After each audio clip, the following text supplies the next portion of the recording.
Distant silhouettes, empty horizons. Sing a still duet, affections tighten. Kindred ribbons spring us from our tethers. Rivers drifting vivid and together.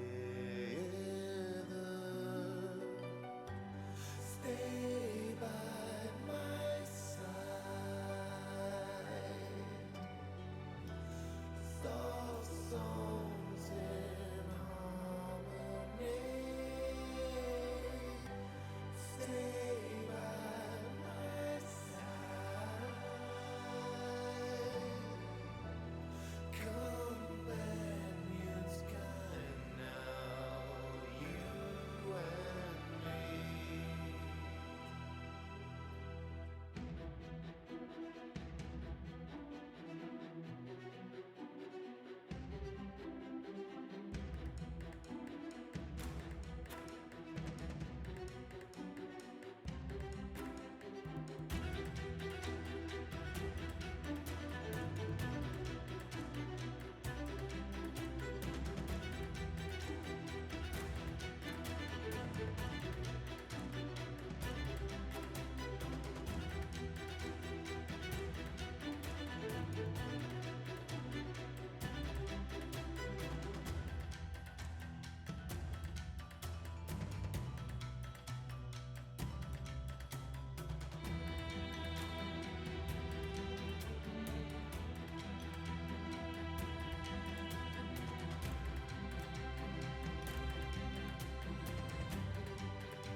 Surf the golden waves on silken highways, painting flowing braids in sunken byways. Spaceships flowing bold and never climbing. Gracious moments hold us intertwined. Stay by my side. Soft songs in harmony. Stay by my side.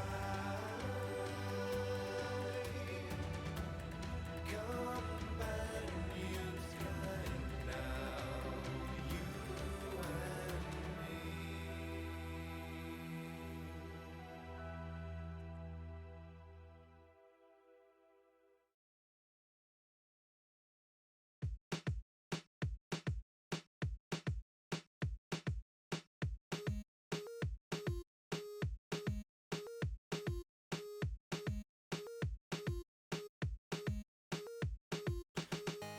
Hello! How is everyone tonight? Yes, Kieran, a wacky pistoned hydraulically armed flailing robot who is not currently like that, but in my mind, that is what I am like. So yes, we are going to be doing some modelling on me. I am going to be modelling myself. So I am going to be getting some arms, I'm going to be getting some textures, and then hopefully some new facial expressions, and we'll see how much we can get done. I've actually been doing a fair amount of work, both last night and this morning and tonight. So I say we head over and get started as soon as possible. So let's go!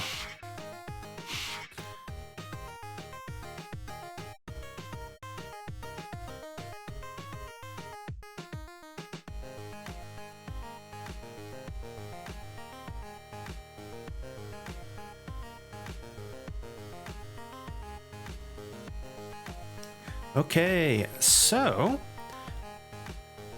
what I have been doing is I've been doing some modeling. I have, in fact, I can show everything again.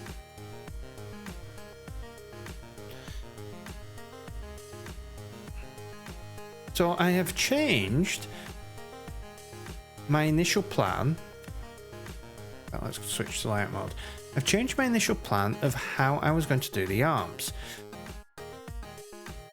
Initially, the arms were just going to be sort of a small circle, and then it was a cylinder with an elbow joint, another cylinder, like a hand joint, and two claw things on the end. And that's how I was going to do it. But then I realized that doesn't really work. Like, getting those inside the body, it sort of messes things up in terms of fitting them in, just from a purely animation point of view. So what I came up with was the idea of arms that just slide out from the side rather than a circle. Make these doors in the body. They will slide open and the arms can slide out, and there are pistons that slide them out. So what I am doing is we have some basic textures here. So we have, like, it's going to be an aluminium or steel sort of texture on most of these. The black here is like a rubber design, same as the wheel. I may need to play around with upping the number of polygons on these. We will see. But yeah, and then there's sort of a darker plastic thing at the top. It's like the main part of the arms. I've also made some changes. The neck is now similarly metallic. I've also changed the proportions of the body, whereas it was a cube before, but I've made it narrower because with the arms it was not it was sort of limiting having the body come like out to here. You'd have the elbow joint only just getting round the corner, and it's just like, that's limiting things a bit. So I've made it smaller so the arms have a bit more reach. As you can see, when they're fully extended, the arms go well down below the wheel. But with these arms are going to serve two purposes.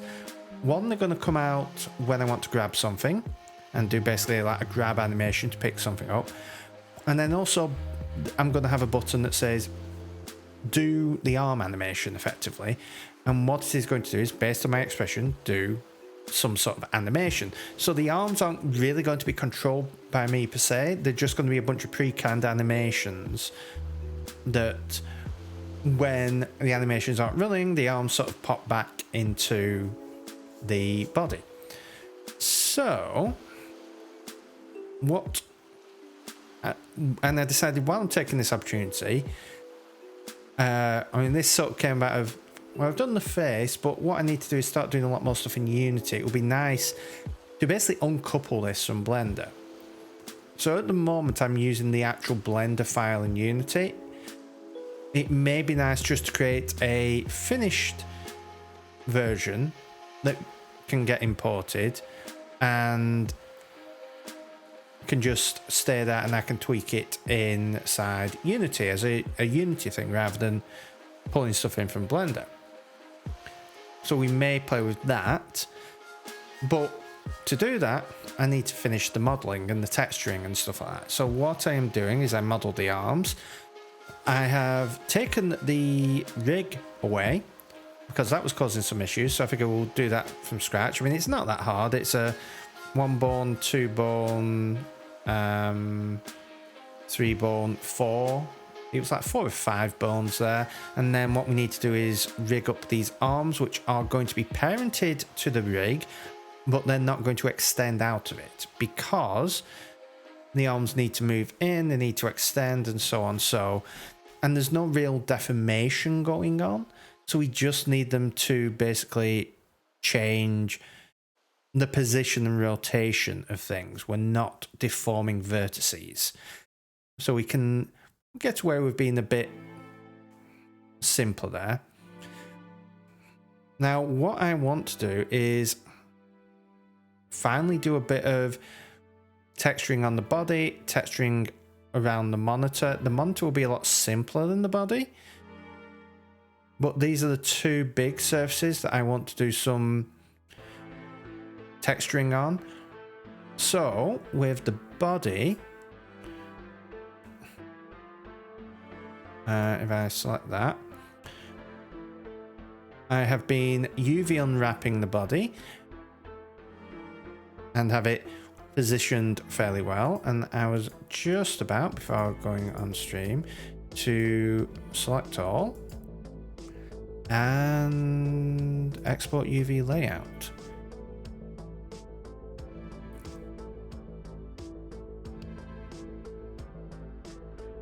And we're going to do body.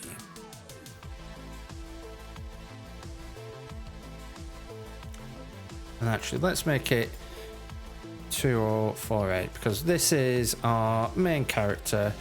We might as well make it a fairly beefy texture, and we will export that. So let's now do the screen.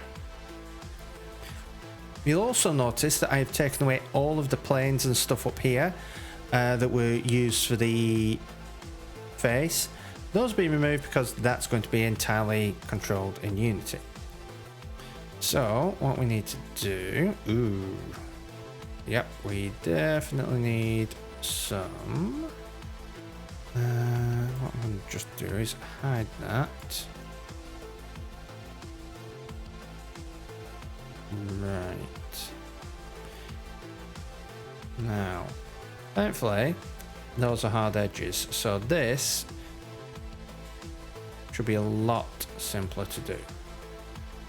So what we are going to do is let's select everywhere we want our actually right, let's create our seams. Where do we actually want? Yeah, let's do this so it keeps it clean, because there's stuff we don't particularly care about, like behind it we don't care, and these things are just going to be the base color. Most of this is going to be the base color. We're just going to add a few bits of details and stuff on. So we want to mark seam, and then what I'm going to do is just go all the way around here and mark seam, and then go all the way around here and mark seam. And then we're going to mark a seam there because this is just helping it fit in better, and mark a seam there. Okay, so if I select all that and I UV unwrap. Okay, so we're not quite there.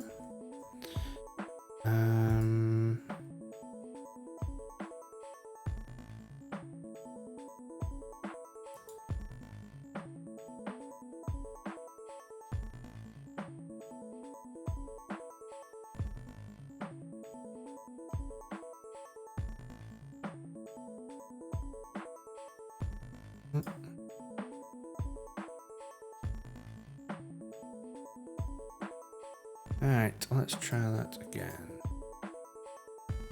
There we go.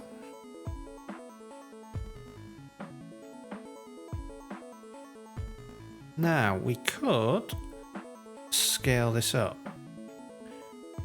Yeah, Kieran, the chrome finish is what I'm sort of got. I mean, it's not really chrome. It's not fully shiny. I'm going for more of a, like I say, an aluminium. I mean, sort of like you would see on a MacBook or something like that.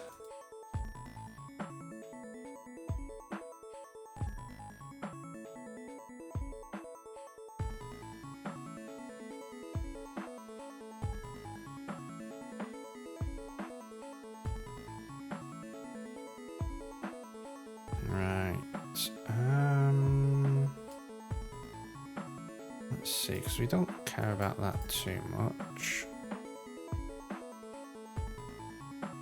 Let's move this down here. So have you had chance to work on any more of your own animator, Kieran, or have you been busy with other stuff?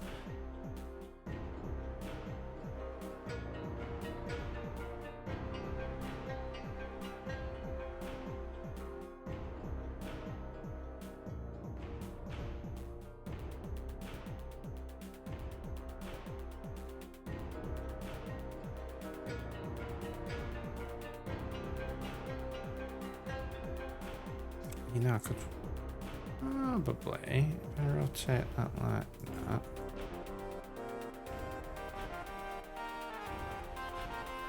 If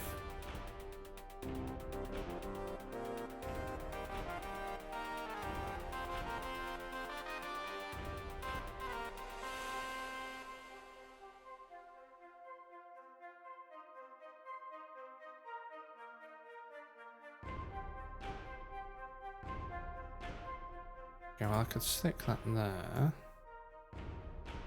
and then goes there.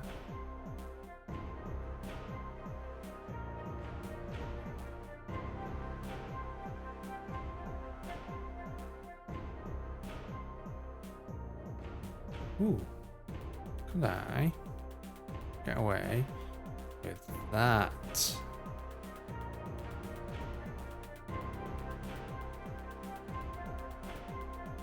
And then if I rotate like this, then we get something a bit more square-like.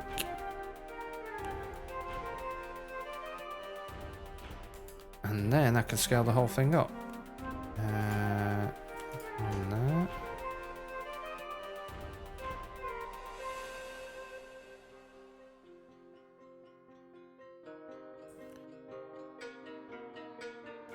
There we go.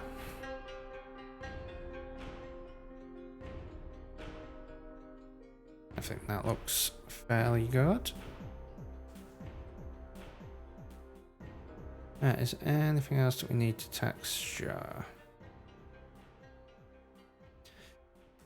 I don't think so. I think with these, I'm going to make something.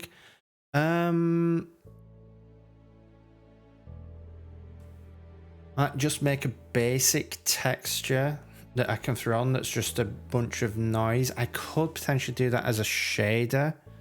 It shouldn't be too hard to do that as a shader in Blender. The problem is bringing that into Unity. So if I can do it as just a simple texture in Photoshop, I could potentially just bring that in as an image and have it wrap onto it.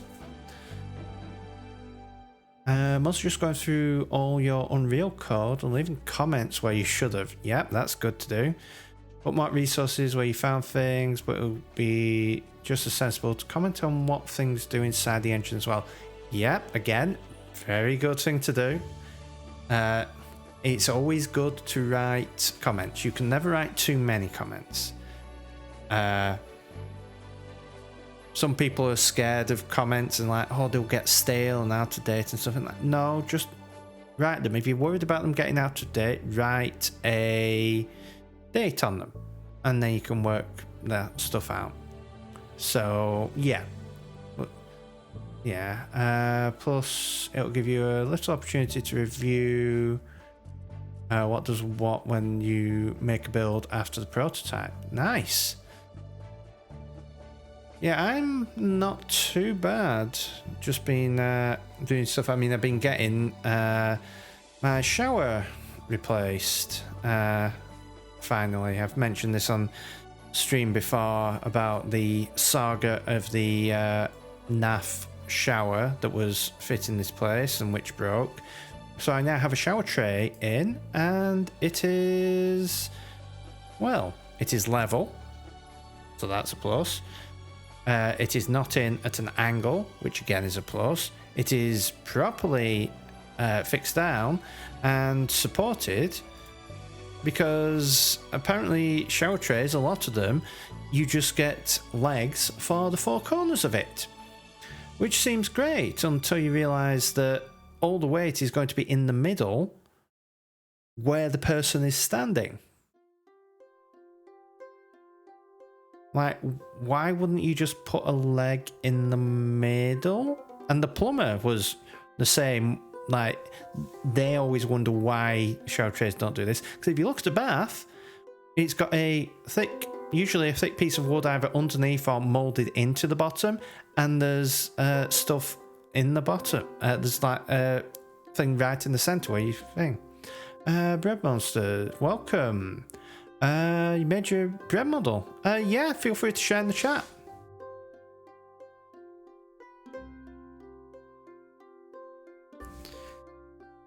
Yeah, it's weird that they don't do that. So thankfully I had a bunch of scrap wood in the garage, and the plumber just managed to grab some of that, fit it underneath, and now it should be pretty secure.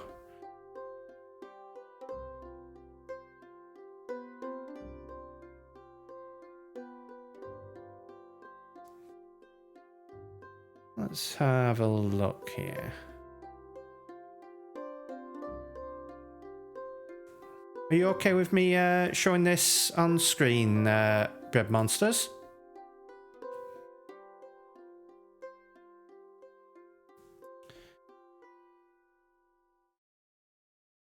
So this is what Bread Monsters has been coming up with.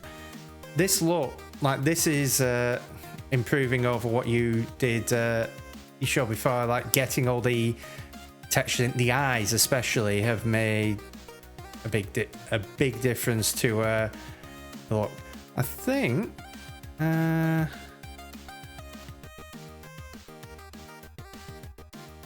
I think at this point I mean, I can't give a huge amount of advice on the modeling thing, but obviously you may probably want some additional texturing so that you get like a lighter in a bit, but that is something that you can do.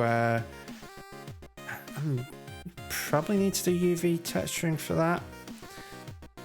Yeah, it does seem a lot like a claymation thing, like an Aardman thing. It's very much got that aesthetic to it.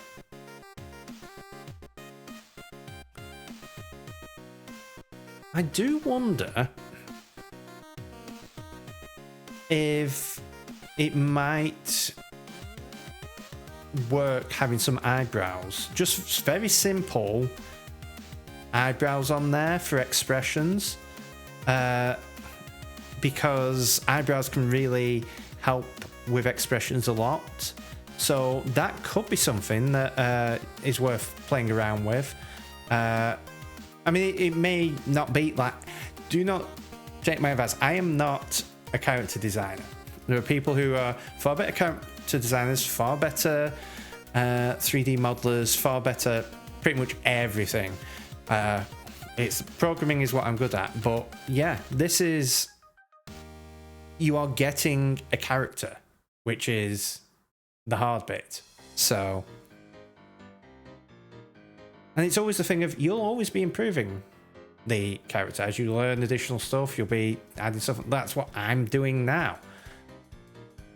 I've learned new stuff with Blender, so I'm doing new stuff on the character. So yeah, this is looking pretty cool.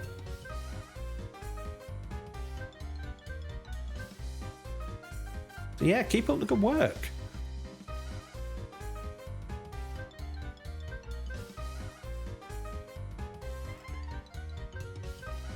But yeah, I mean, when I mean eyebrows, they don't have to be anything too basic. It could just be some slightly deformed.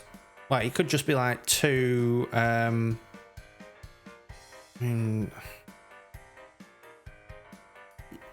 If you've, let me just quickly throw it in here. So if you have your, let's just scale that down. So you've got your two eyes there. What you could do,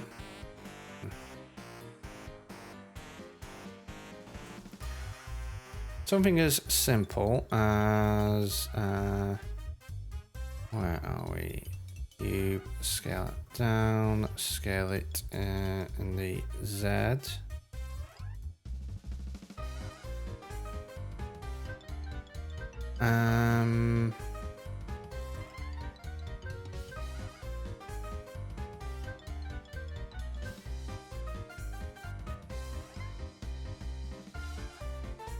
So you could do it like that because if you, for example, if you rotate, like you've got a confused expression there, you've got an angry expression. Like this is just doing two cubes, like confused. If you do both of those, angry, like worried or sad.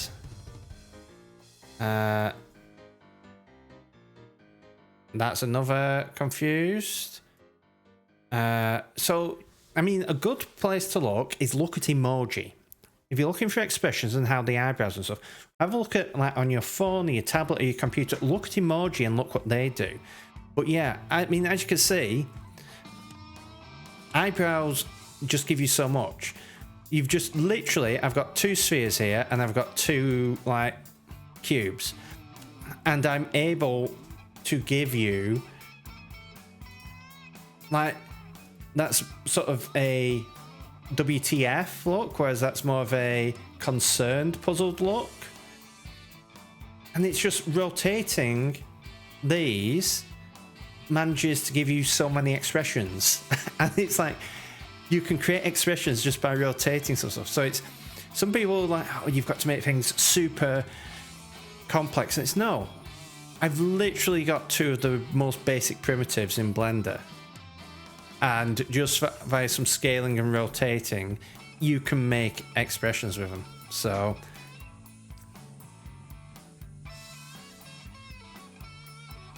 but yeah, like I said, this is, I am an amateur, I am a novice, I am, so take what I say with a grain of salt, but I mean, that is what I think.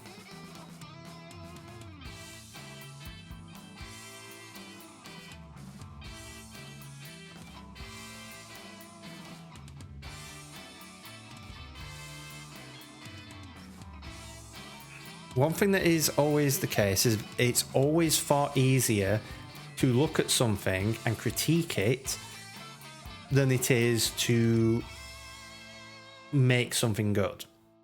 It's always the case, always has been, because it's far easier for you to know that something is wrong, but far harder for you to know what is wrong. So it's one of those things that you can always look at something and think, that doesn't look quite right. But the thing of that doesn't look quite right doesn't answer the question of, well, what makes that look right? So yeah, it's always the thing of just keep playing around, tweaking things, and just try stuff.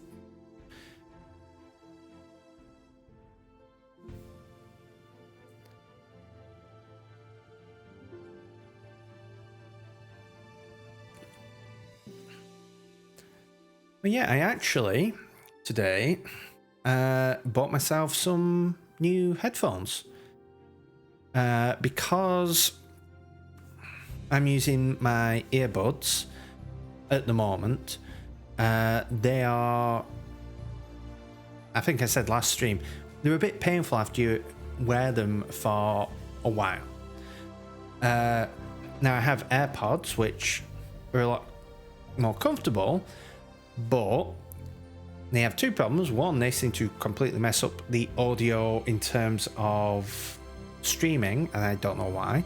Well, if it's just connected to my computer, they're great. And I'll tell you a story about the AirPods in a little bit after I talk about the headphones. But the other thing is, I've learned that it is good to plug directly into the mic because I can get monitoring of the mic. Oh, no worries, Kieran. Well, I'll do a bit more modelling, and when you get back, I will finish the story off.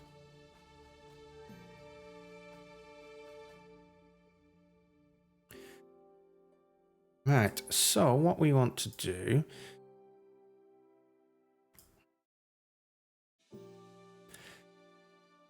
is we have our text string here, and we want to export UV layout into textures, and this is going to be the bot monitor.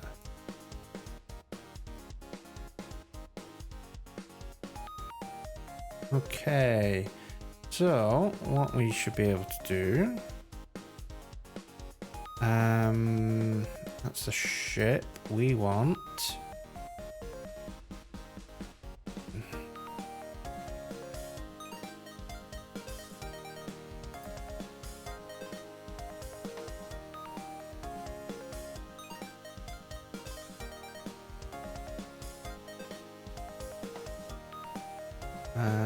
Stream overlay asset. Oh yeah, I can just go to models there, can't I?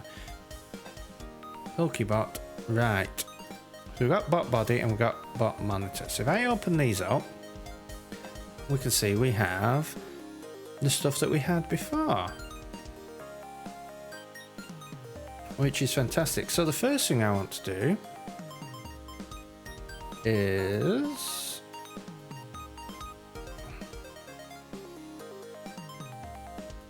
pick a nice color, which I don't want to go full white. You never want to go full white with something. This is something that I have learned with painting.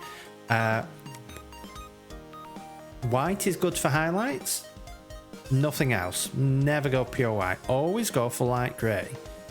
Now this helps with painting because white paint is one of the worst paints to deal with.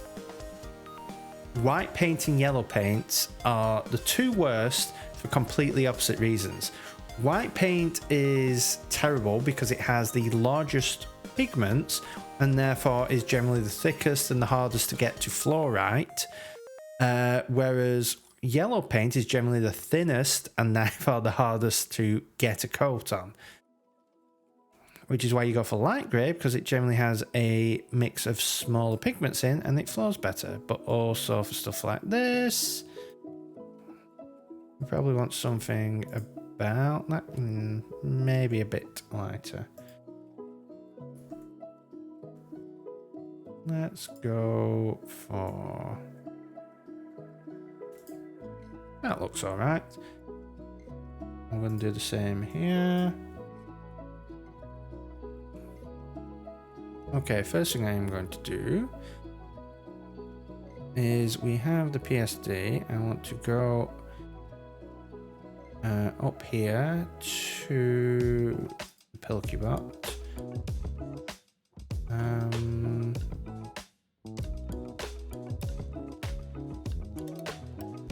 And we've got bot monitor. Okay, and this I'm going to stick in the same place. Body. Welcome back, Kieran. So yeah, I was talking about bread monsters. Feel free to show it. But yeah, I was talking about the headphones. So I've been having a look around, and there have been quite a few. I'm just noticing that is weird in places. Why is that so weird in places? It's all going to be one colour mostly. Have a look. let's have a look at this. Yeah, I think what I would potentially do is just scale those down a bit. They may be a bit thick. But yeah, I'd maybe scale them down to like maybe, what, 2/3 the size? But as a general thing, I think that definitely helps. It's going to help you create emotions better. Because as you saw, you can literally just rotate them, and if you just rotate them along the axis of the face, it's just going to let you change the expression without having to even change anything else. So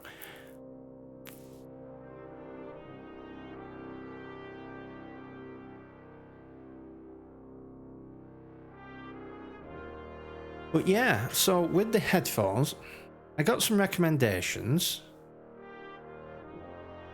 and I'm gonna have to fix this because they should not be that bad.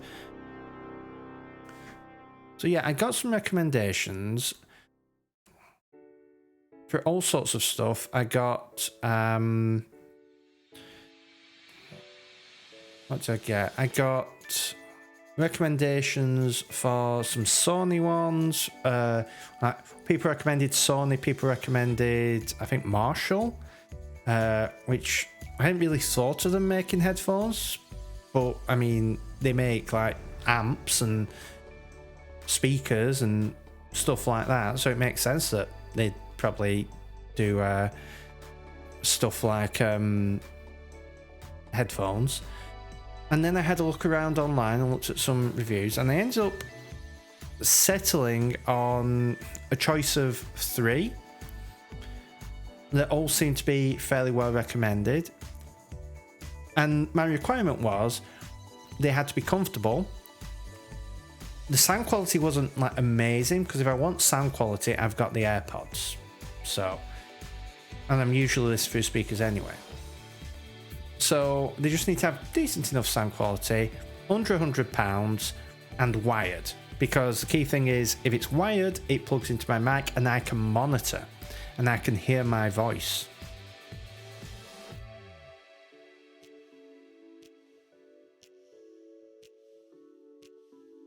So yeah, I can hear my voice in my headphones, and I can do that through OBS, but there's a delay on it, and then I start speaking incorrectly.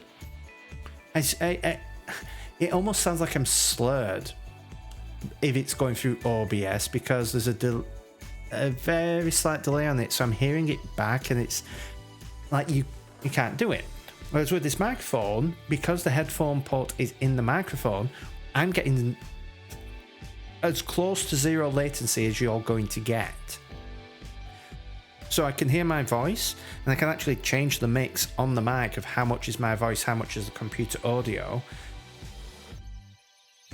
And it's great just having it a little bit in your head to be able to hear a bit what it sounds like. So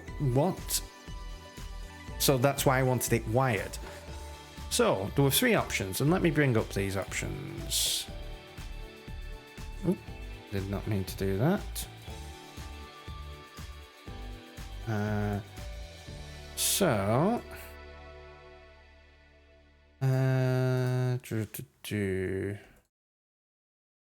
Where are we?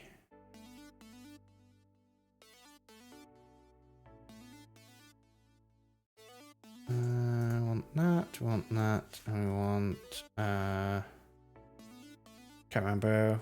Give me 1 second. That was it.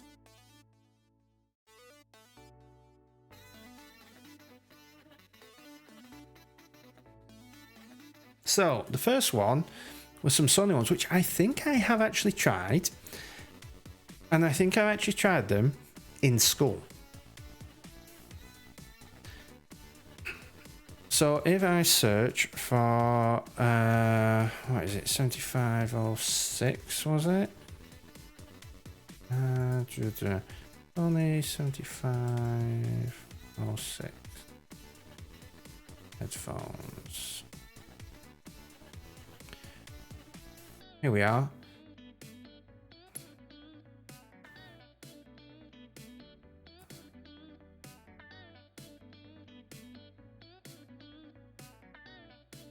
So the MDR 7506. These are very well recommended, and like I said, I'm pretty sure I've used them because I think these were like initially released in like the early 90s, like 91, 92, something like that, and they're still going because people really rate them for stuff like sound mixing and stuff like that. And the thing is, they only, like, these are things that you're probably not going to see the highest end producers, but from all the reviews I was saying, people were saying like, yeah, there are people out there that will use these for mixing music that you've heard. I think it was, is it Billie Eilish's brother who produces her records, and he uses these, and there's all sorts of people that use these headphones, and it's like, okay, that's good, but they're designed for that sort of thing. They're designed for that, doing high level audio production, and I don't really need that. I just want something that is comfy, and the thing is, I've heard that these can get a bit uncomfy after a while, and they disintegrate a bit, and they're good, but they have their quirks. Okay, so I was having a look at some other stuff, which is Audio Technica. And then we go to headphones.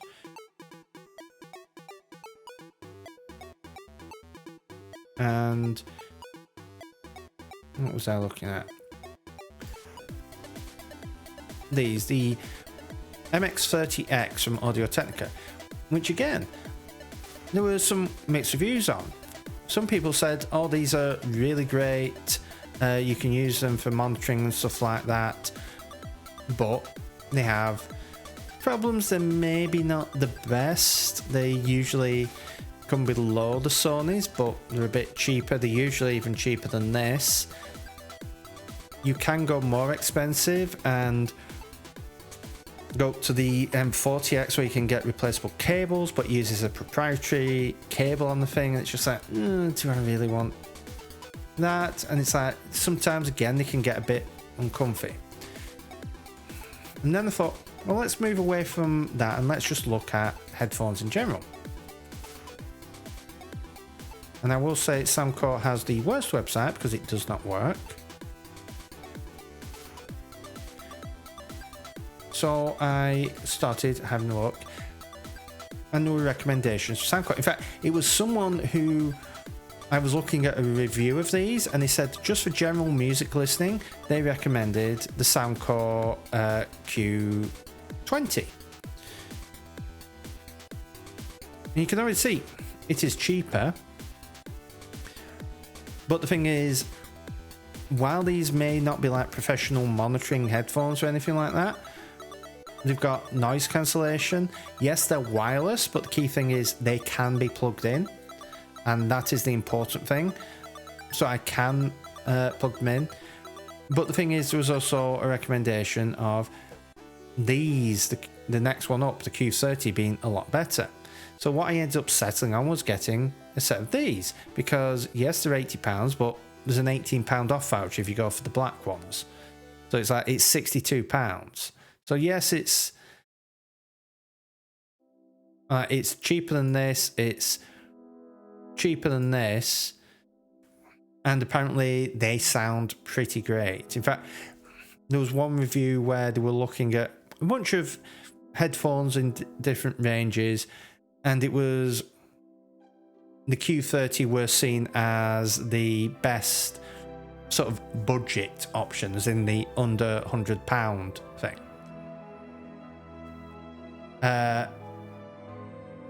And then you have I think there were some Sony ones that they really liked, and then it was like, if you don't care about comfort and you just care about the absolute best sound quality, then you go for the Apple AirPods Max. But the problem with the AirPods Max is...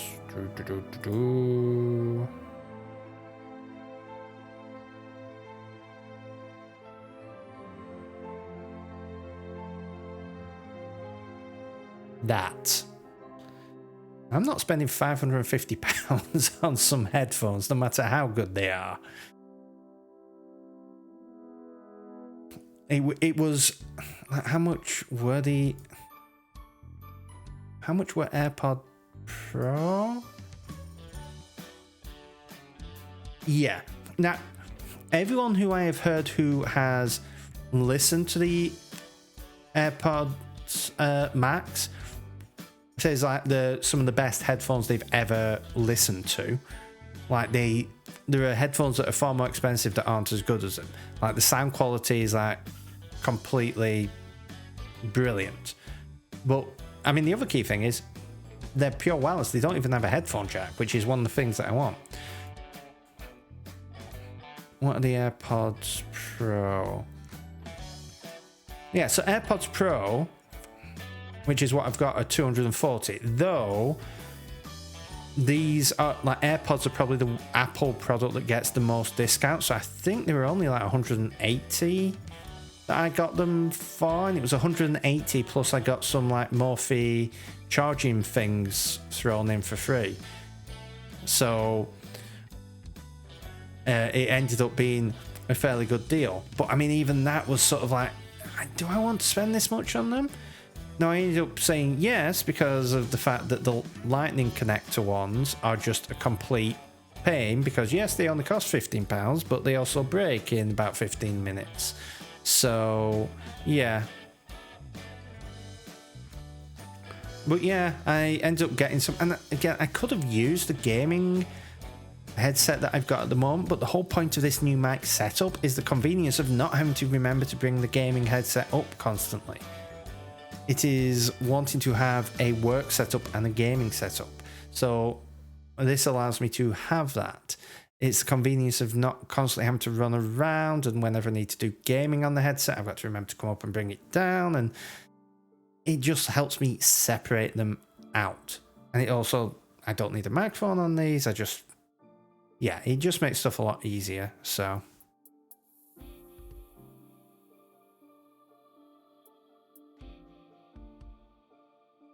it's one of those things of, if you have the money to just spend a bit to make your life easier, it is always nice to have to be able to do that.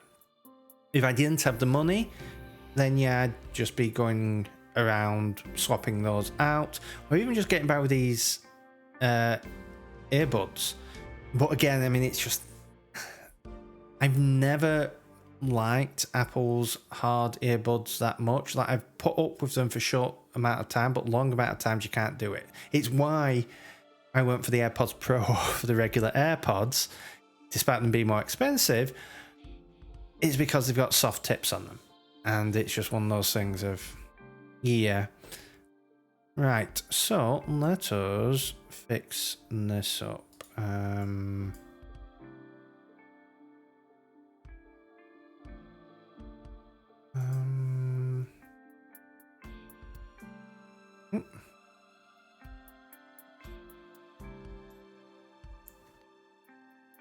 Right, so why are they...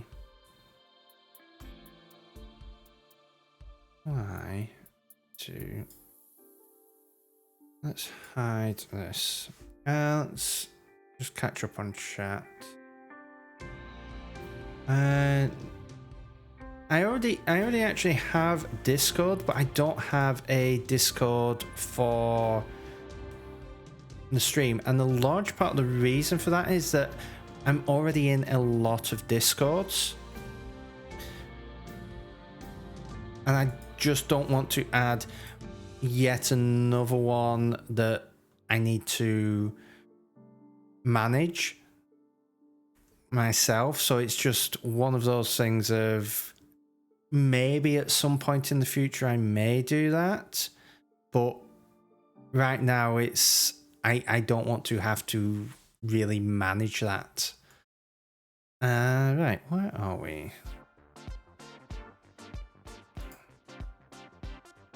Let's try adding some more.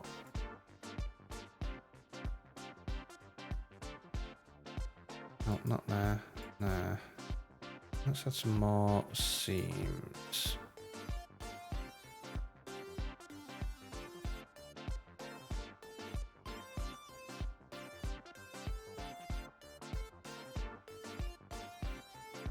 Oh, Bed Monsters, that is what I have been doing. I'll show you in a second because I've literally just hidden them.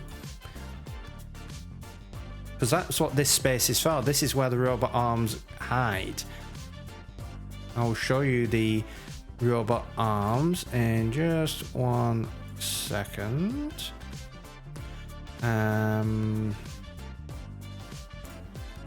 Mark seam.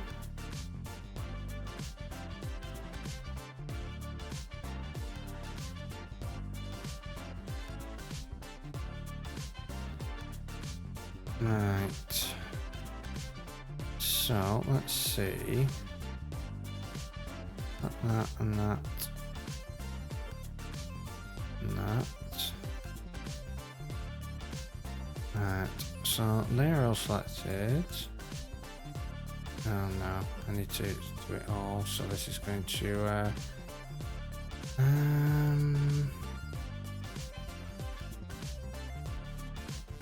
yeah, that is going to mess that up. I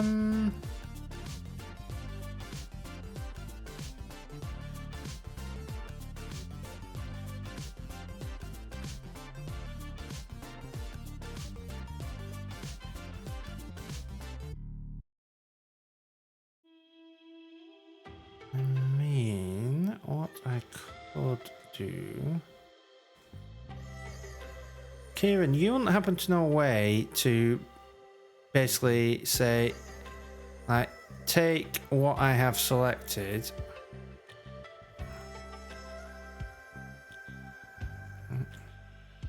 and I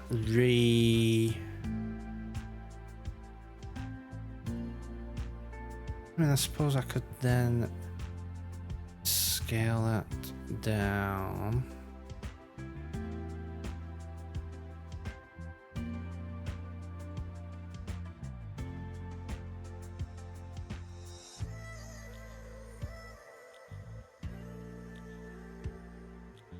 Okay, let's just fix some stuff here.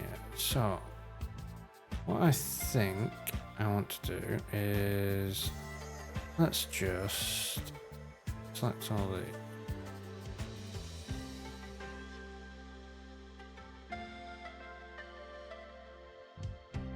what might be easier is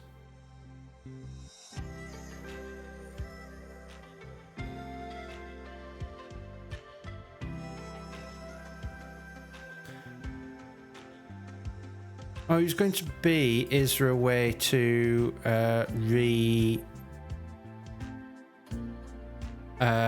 do the I don't want to do that. I want to, let's just select all of that and all of that and clear scene. So yeah, it was just a case of selecting some things in here and saying, using the new scenes, just unwrap this, but maintain the scale with everything else. That's, I think, all the seams are done. So if I was to select all that and unwrap, yeah, that is all one thing. Fantastic. So let's try this again. What I want to do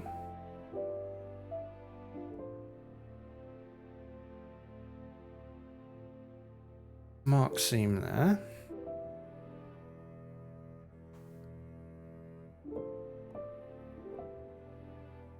And then I want to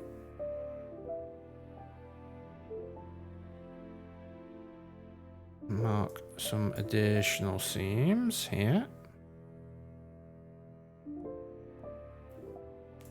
Oh, did I do those wrong?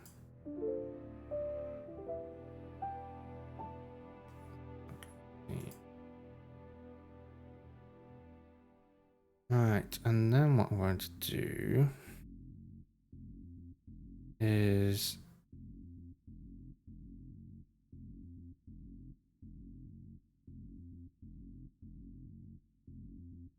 mark a seam there.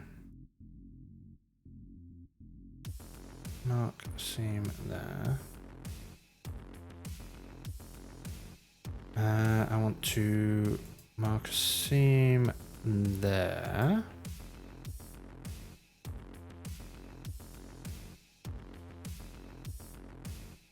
You need to have the UV island you want to unwrap, then untick the sync button in the top left.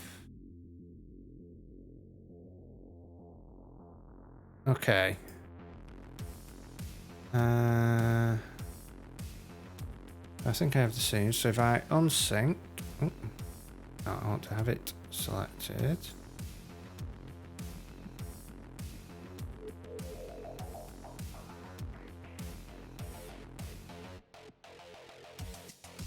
Okay, so that is selected. Then I click on sync. Then, no, that's scaling it.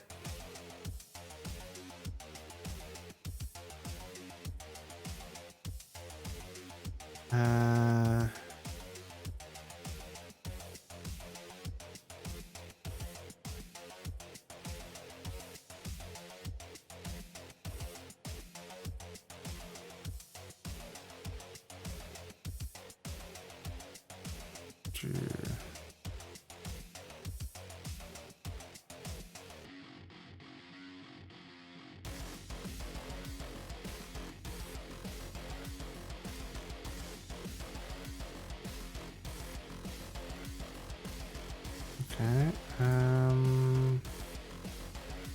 UV.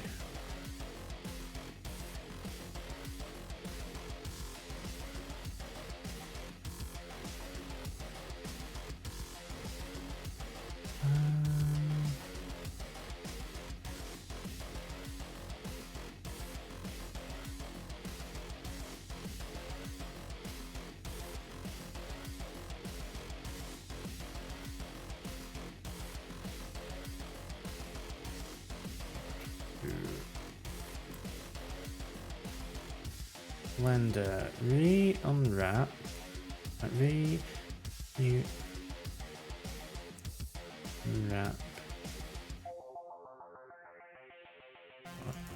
UV, out.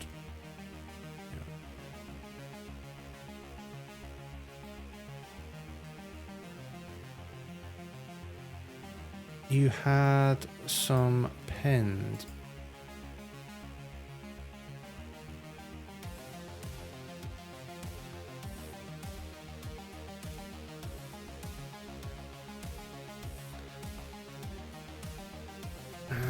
So I think what I need to do,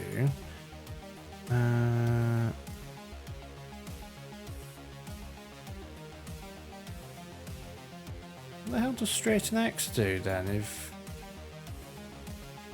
line X?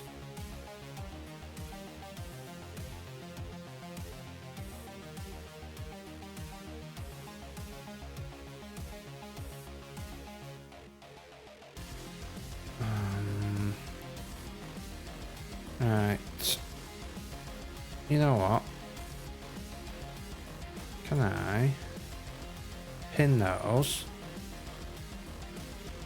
There we go. You solved it, Kieran. If I just pin two vertices, I am good. And then I can select those and unpin them. Character is awesome, and you finally set to this idea, but you won't change anything because you keep it because it's awesome. might change the arms because they can't move a lot. Yeah, it's always something that you end up tweaking over time, but once you get something that you are happy with, just keep the general thing, and just, as I say, over time you will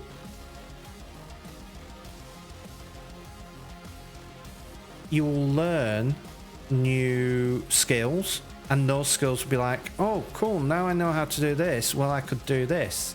So it's like you get to a point where it's like, oh, there's nothing that needs improving, and then you learn something new and it's like, oh, but I could do this now. I mean, like you're saying now, you've got arms and legs that you downloaded, but now you've got a bit more knowledge in doing 3D modeling, you can make your own. So anyway, you were asking, now we have this solved. Let me show you the robotic arms, because Brad, you were asking about these. If I go into layout mode and show them again. So these are the robotic arms that I have built. And the idea is that they will be able to move up, and then that will move up, and then you would have the doors, for example, slide open, and then this would slide it. Why do I have a duplicate thing there? But yeah, these would slide in. So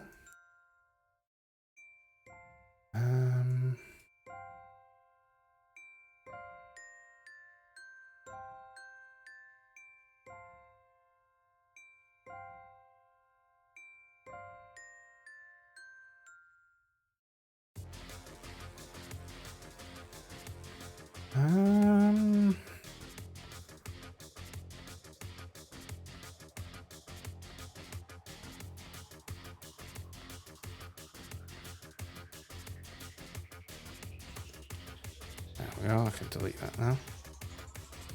And be on there. There is, and let's delete that. And then Control L, link materials. Yeah, no worries, Brad. Anyway, let's hide these again, because I need to go and repeat the task on the other side. Oh, Kieran, have you had a chance to watch Wolfgang's or Space Pirate Fenrir's stream yet? I'll be interested in your thoughts if you have.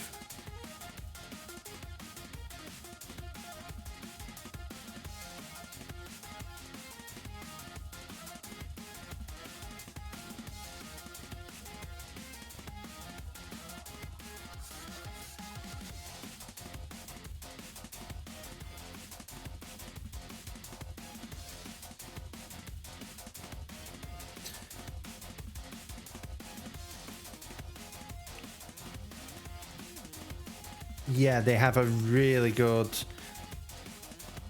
spaceship. And the character looks great as well. I mean, there are, like, I think the thing I could say, and probably the biggest compliment, is that most of it seems to be just needing refinement. It's like tweaking stuff. Adventure Blend, yeah, yeah, they managed to get it doing face tracking, and then I believe they can press a button that switches to just regular moving with a controller, which is pretty fantastic. But yeah, it just seems like they just need to do some refinements on some bits of the face tracking and refinements on some bits of the control. It's the sort of refinements that we're all doing with the animators and sort of constantly tweaking and making better. But I mean, as a first stream with the animator, he's probably like way beyond anyone else when they first started it. So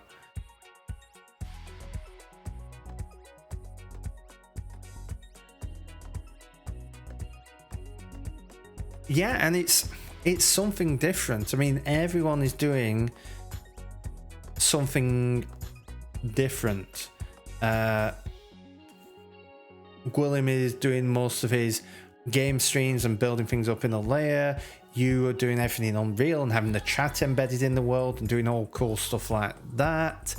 Doig is just Doig, so doing all sorts of cool stuff.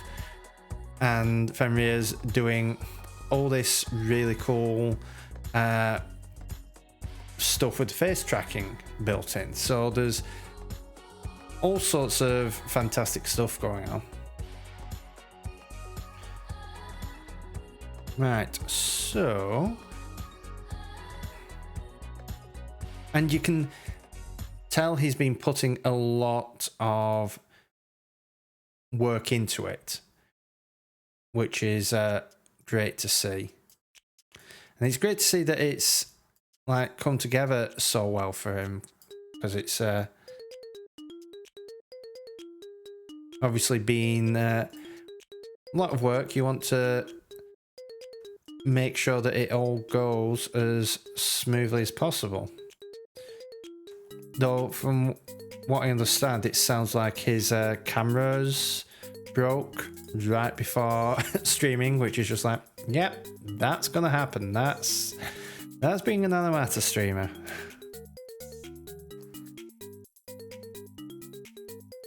Right, I think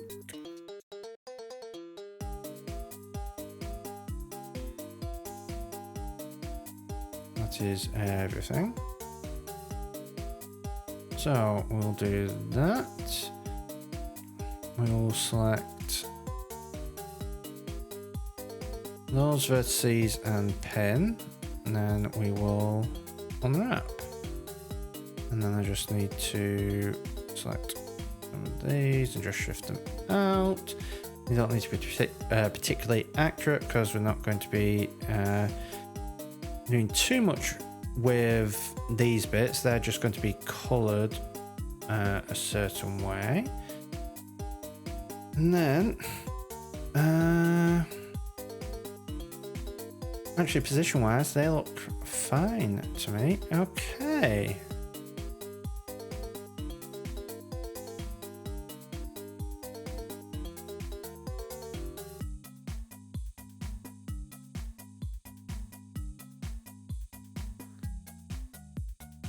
yep, code working first time is always suspect, and stuff's always breaking. Like, for some reason, all the Twitch stuff is still broken for me, and I don't know why.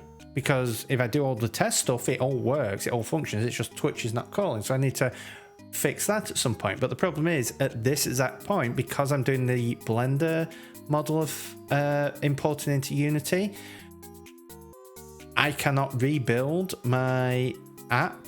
I cannot rebuild my environment because it imports this as it is, which means that there's no armature and therefore no control of the Pilkybot.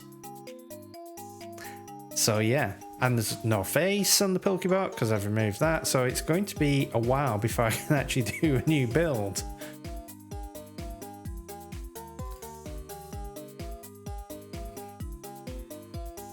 So you make a room and a control for your cat. Hey, it's like I say, you take it one step at a time. You build a model, you build a room, and your room can just make it a very basic room, and just get your character in there and get them just moving around. You don't need to get them with a walk animation or any sort of animation like that. They can just be T-posing, and you just get them moving around with a controller.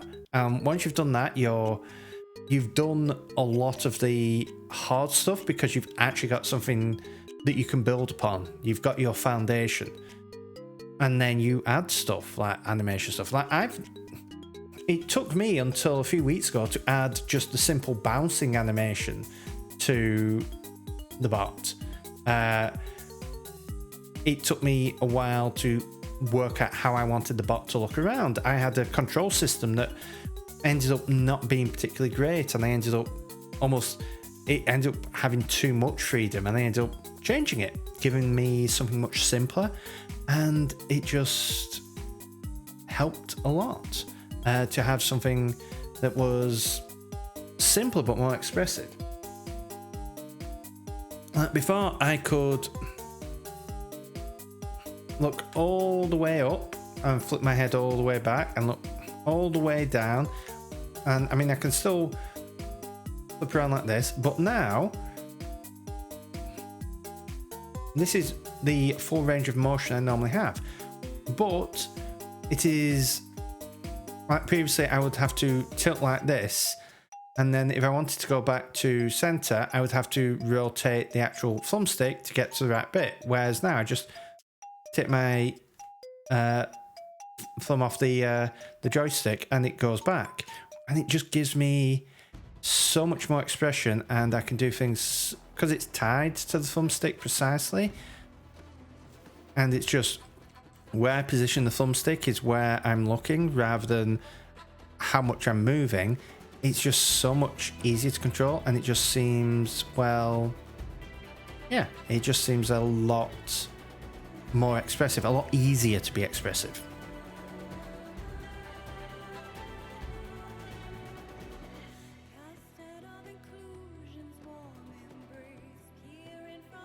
Right, so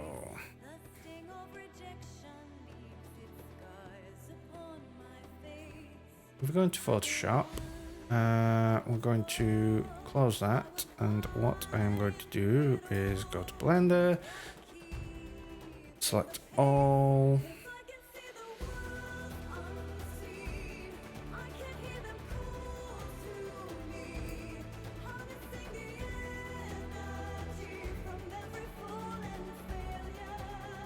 what I want to do, what will be useful is splitting these up.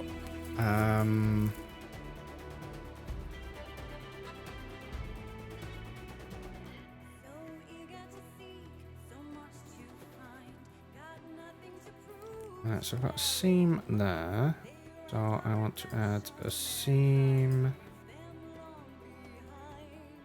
mark seam. I've got a seam there, let's add seam there. Right, so what I want to do is I'm going to pin that and that.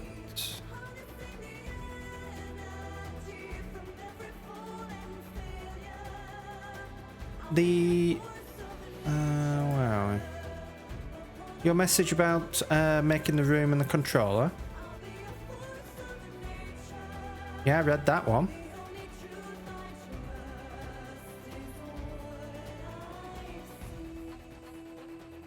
Yeah, like I say, you do it with. I said you do that, and all you need to do is just get the basics done. Get yourself a room, and the room could literally just be the inside of a cube, and then get your character in and get it moving around, and it could just be T-posing as your model is in Blender now, just T-posing and moving around and rotating and moving with your controller, and get the absolute basics. As Kieran says, baby steps, walk before running. Once you've done that, you've got a foundation that you can build on, and you just iterate and iterate and do little tweaks bit by bit.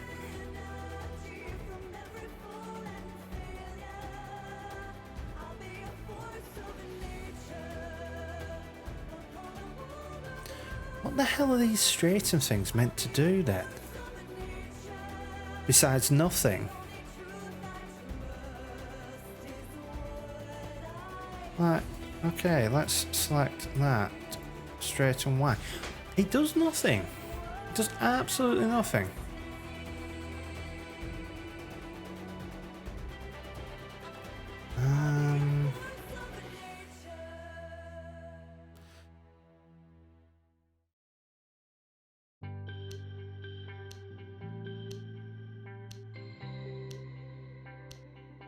I have no idea what's going on there. Okay, let's just try selecting that, do that, and then unwrap. Is that no? That's not straightened. Okay.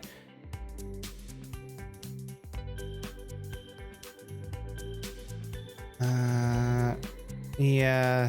What is it? You select. You scale. Oh no. There. Scale. No. Bounding box center.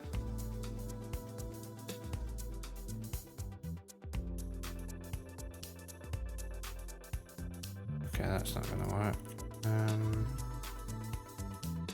Oh.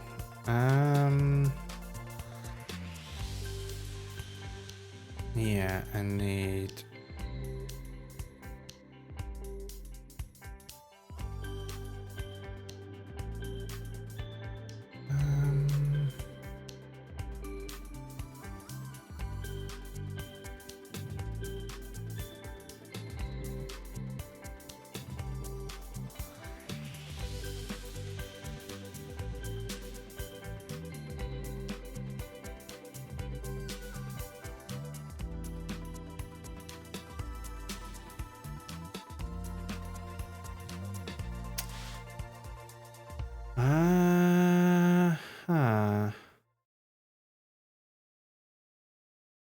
Yes.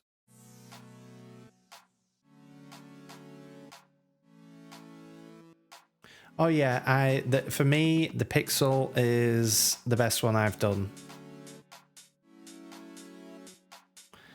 How am I going to do this?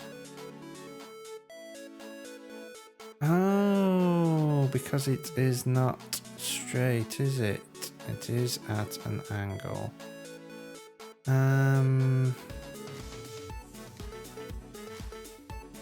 Okay. What I need to do is I want to.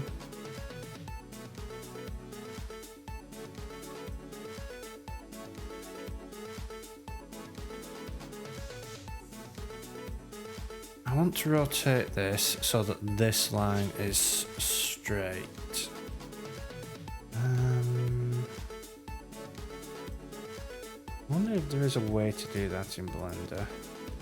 Blender, rotate until edge is horizontal.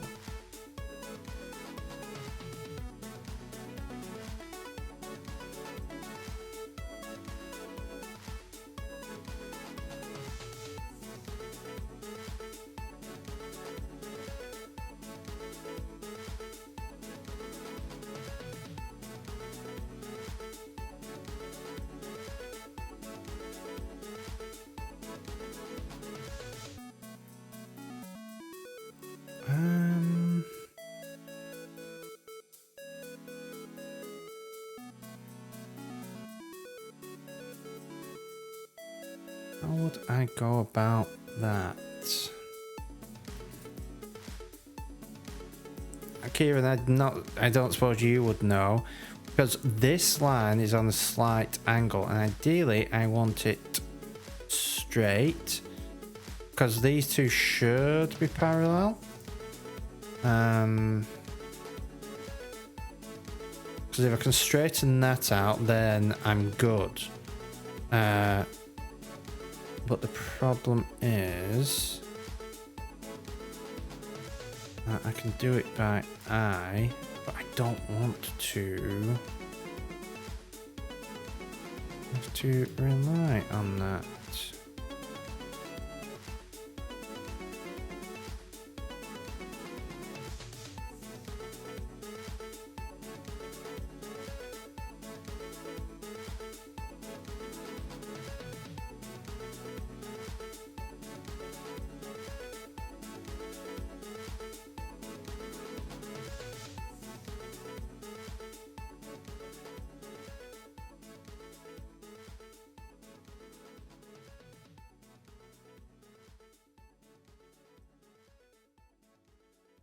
9630.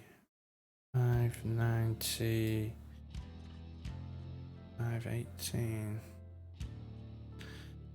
Yeah, you know what? Let's take the curved bits out. I do not need the curved bits to be attached to the straight bits because I want to.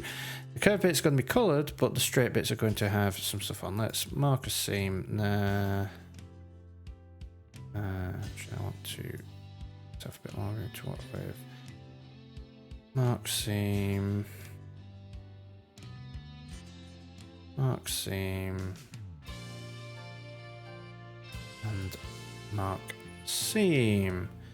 And then what I want to do is put all those like that. Then that and that and that. Right.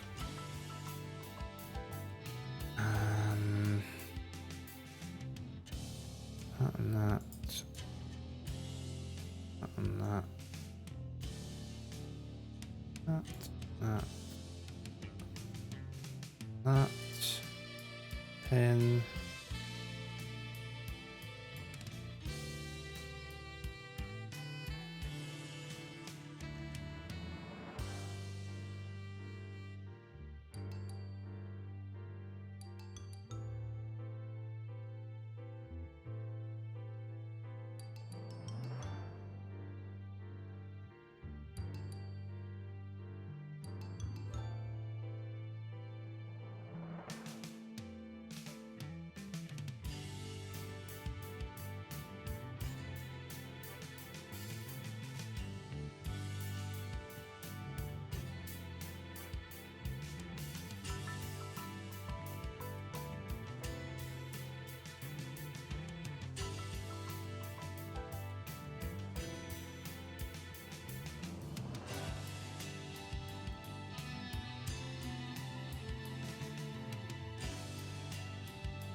Hmm.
Right, what if I just save at this point?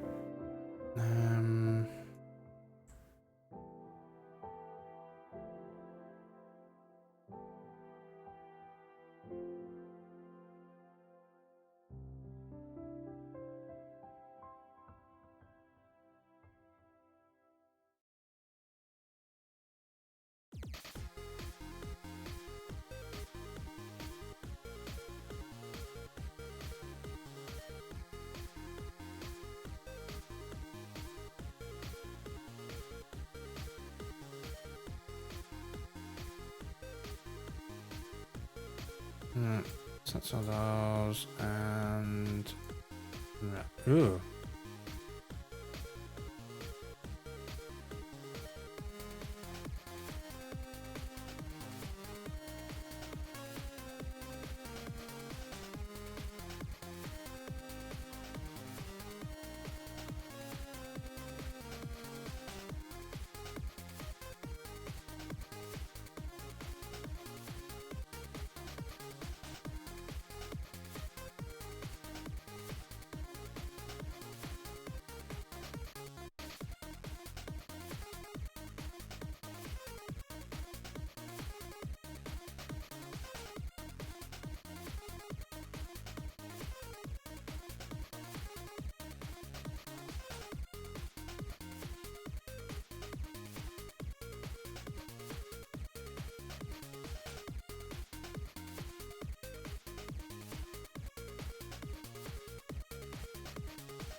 Okay.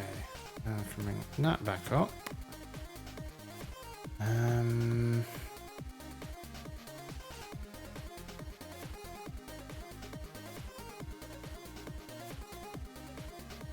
Oh, I can get that.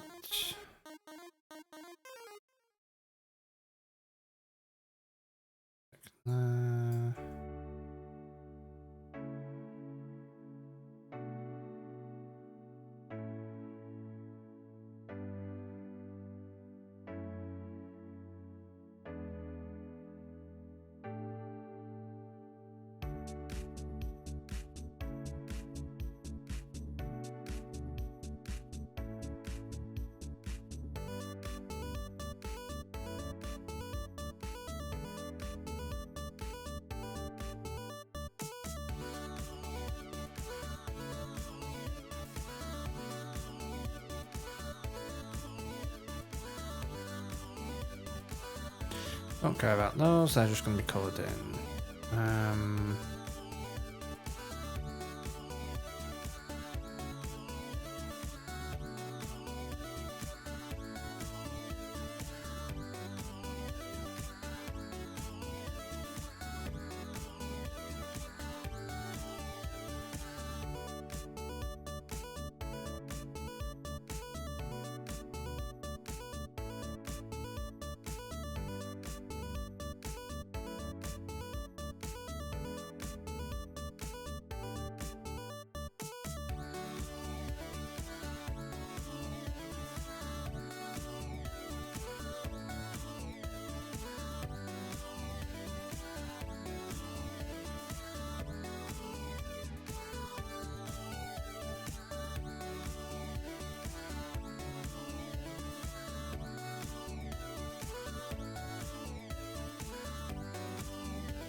Okay, I think that will do. So, select all UV, export UV layout, textures, body, layout.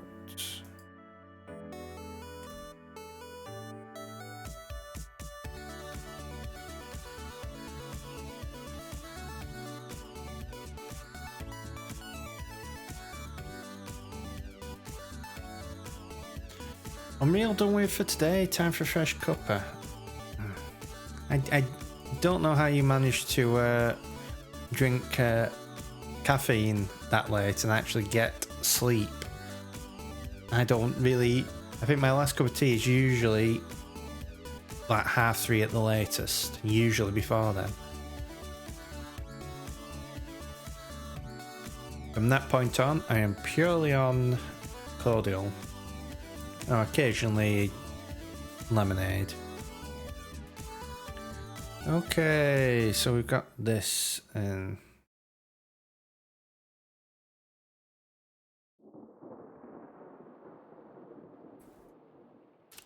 So let's get some basic colour.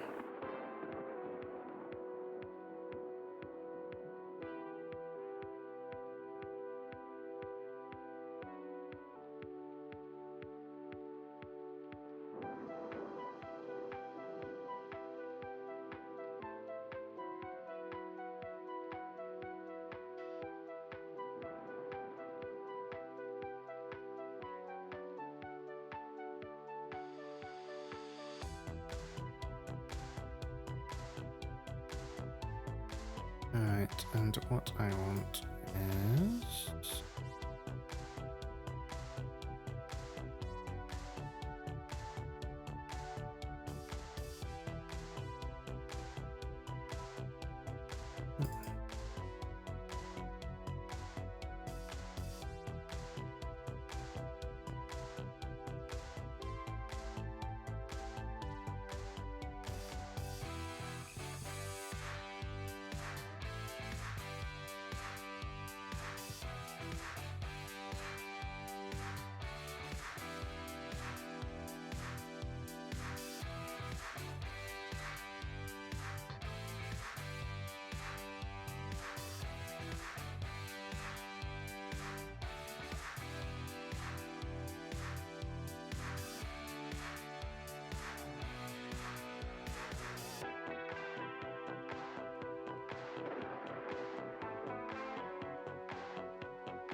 this one is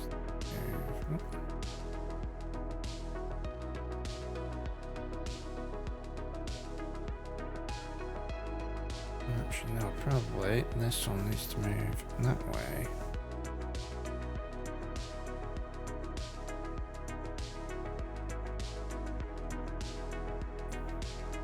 Welcome back, Brad. It is going reasonably well. I've managed to get the texture into Photoshop, and these are the same. Oh, how big is this? Oh no, it is the right size.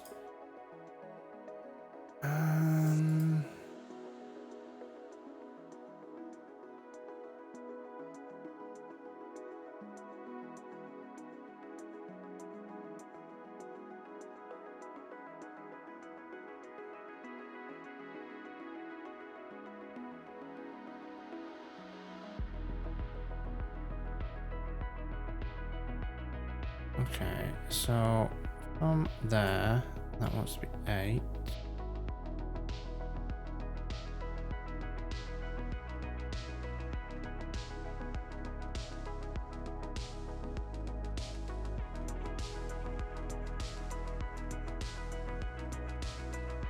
That wants to be 8. And that wants to be 8. Okay. And then what we can do is first we're going to group all those, and then in here we're going to shift down to there.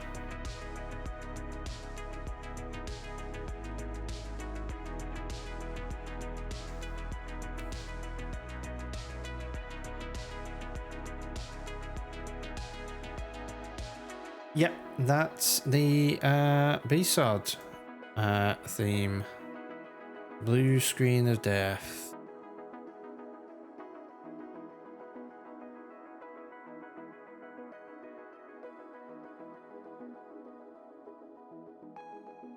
Oh, did someone just throw something at me? Is what? What?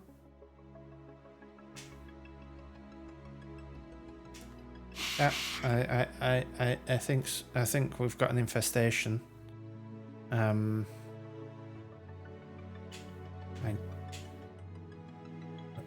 Listen, chat. Oh, over there, there seems to be some alien life. Let's go greet it.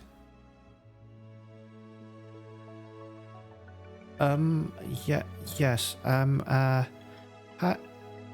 How do you do?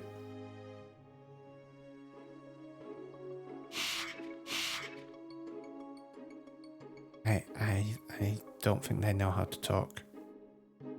Let's just leave them there and continue as though everything was okay.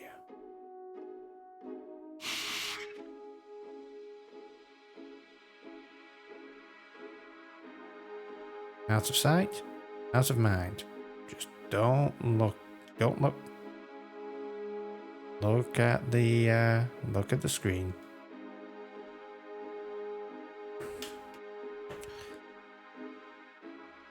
So let's add some more of these.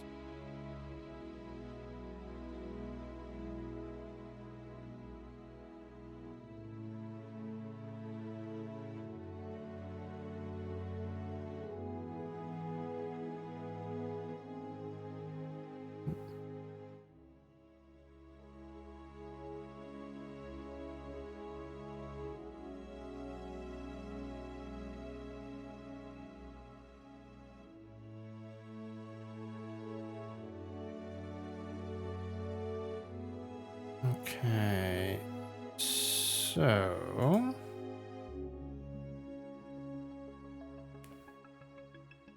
what I want to do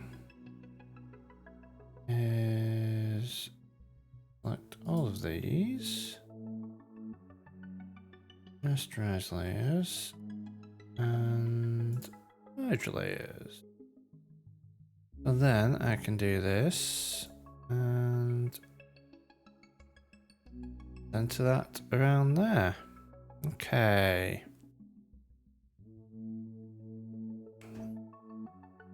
So that should do us for now. Now, first thing I need to do is save this into here. Body, save, replace. And then I'm going to export the PNG back to textures, body, and save. And I'm going to do the same here. Oh, just one color at the moment, but we will soon fix that.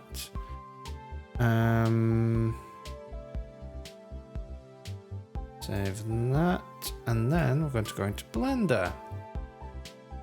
And what we're going to do is get our material. We've got light grey plastic at the moment. We're going to get rid of that.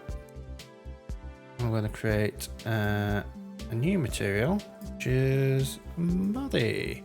We're going to go into shading, and we are going to models, Pokebot, textures, and then we want body. Drag that into there, and voila.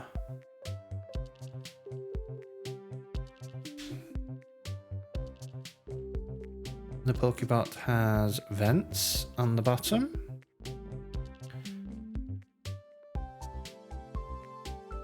There is a grey interior.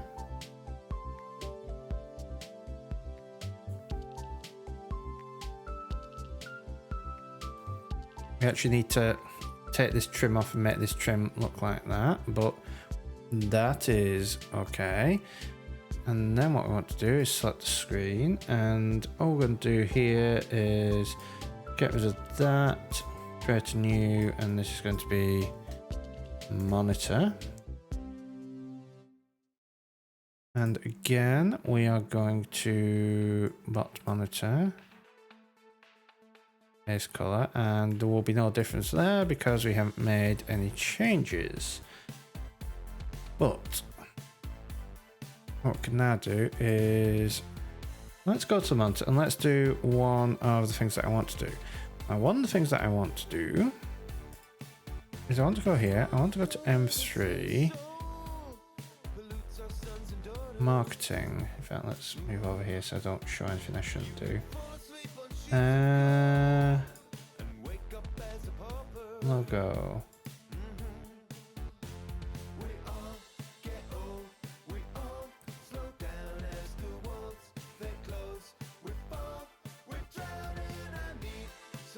Let's stick the M-Cubed logo over here. So what I want to do, it's a smart object, so we're fine doing that. I want to go here and select that, and I want to create a new and just fill that in with, let's fill it in that color.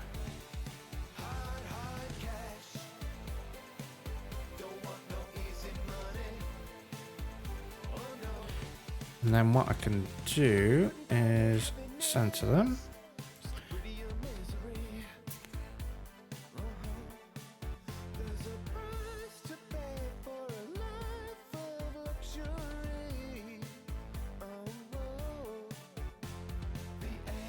And color overlay.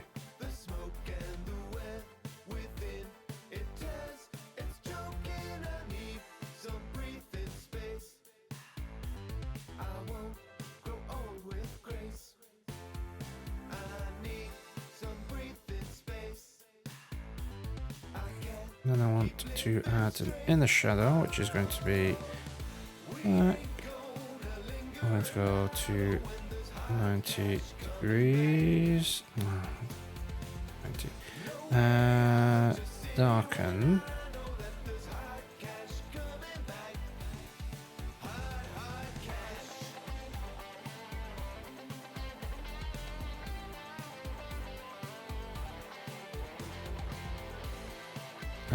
And then we want a drop shadow, which we are going to make white. That is going to lighten.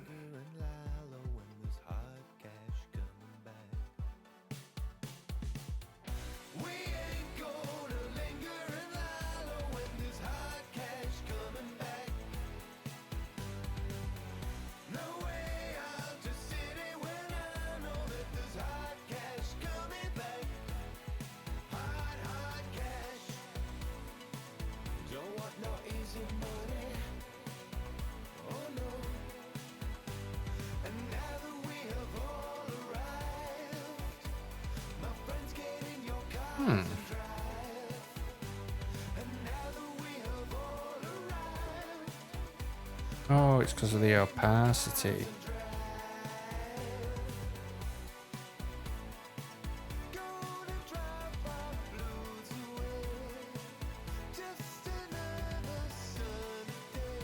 We do that and make that go white.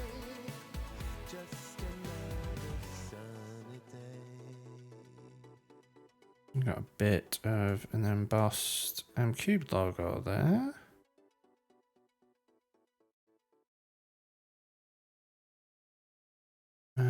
What I'll probably do is stick a gradient overlay over it.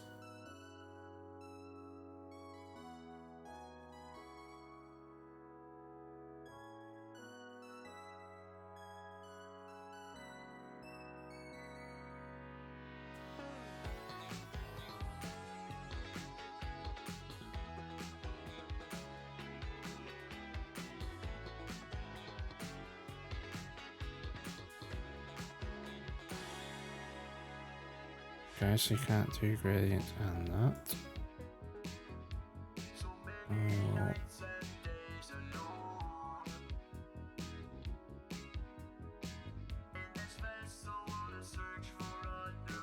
Okay, and that looks okay. And then what I would like to do, I'm gonna get rid of that. Right, I'm just going to put a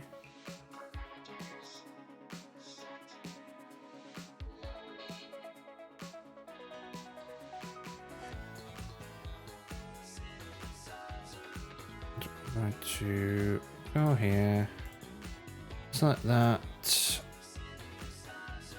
fill, and then those two we're going to do that with, and then I can delete this. But that is just going to be a vent, which we will just make sure that we're on the right side. So if we do that,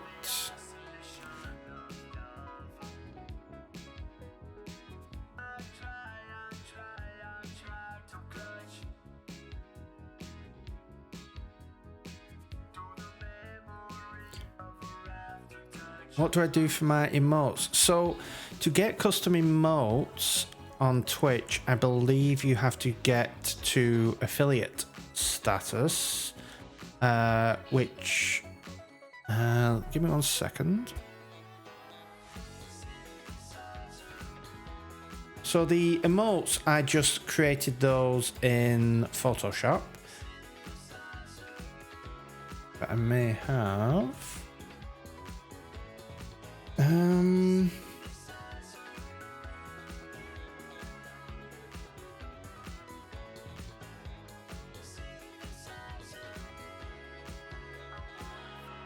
there we are, Twitch emotes.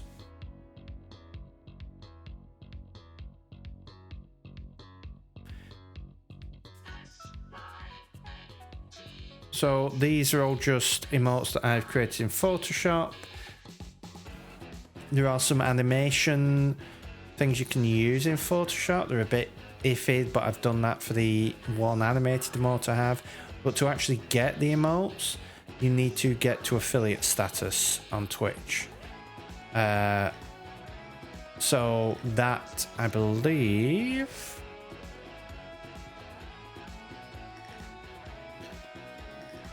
what is the requirement for that?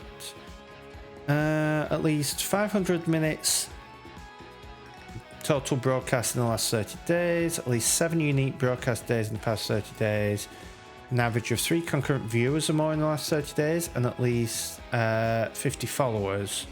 And once you manage to reach all those at one point, you become affiliate, and then even if you drop below those again, you generally maintain affiliate. So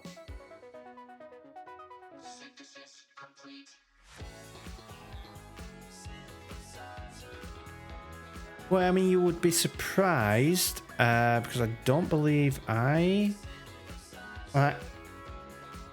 don't know what my overall average is. I wonder if I can find out, because I can have some streams where I just how does Twitch do that? Let's see, create a dashboard. I have realised that I forgot to tweet, but we're getting towards the end of the stream now, so there's no point in tweeting now. Insights. Yeah, I'm only averaging about 2.5 viewers over August per stream. And the thing is, some streams do way more than that, but some streams do very little. Like, I had one that averaged 0.4 viewers, but another one averaged 5. So it's one of those things of, don't expect everything to just come about and be successful and you will get all the viewers and everything like that. Do it because it's something that you want to do and something that's fun.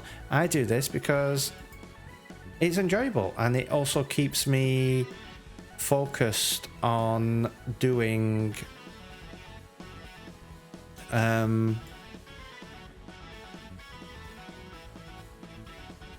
it keeps me focused on doing work, really. Why can I not?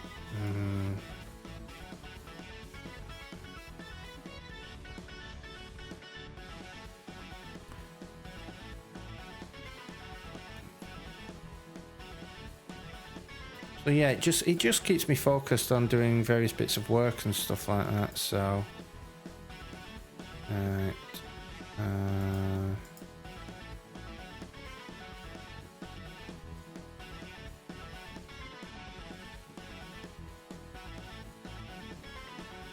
Okay, so we got that on that, and that is on the wrong side. I want that on the top.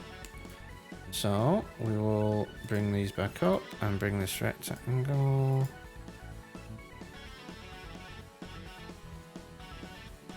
up to here.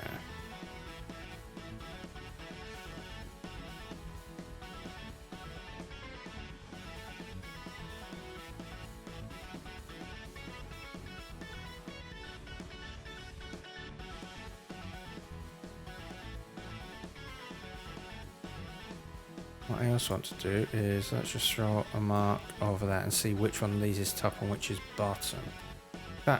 No. Let's just go over to Blender and UV editing.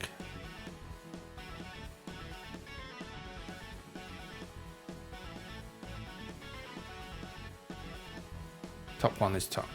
Okay, so bottom one is bottom.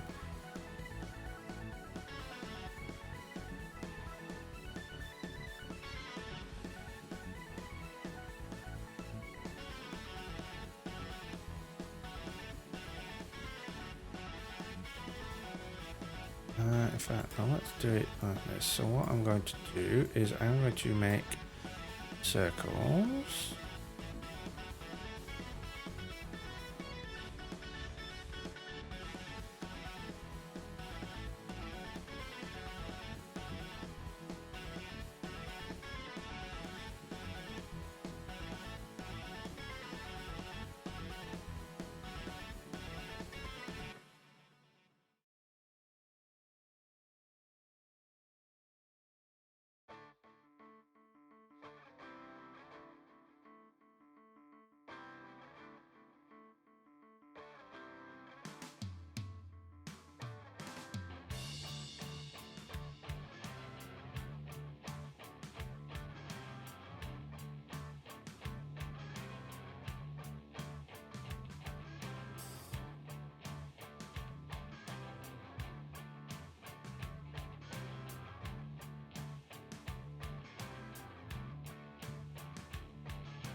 Right, let's have a look here. So these are basically going to act like speakers. So, well, speakers. So 27.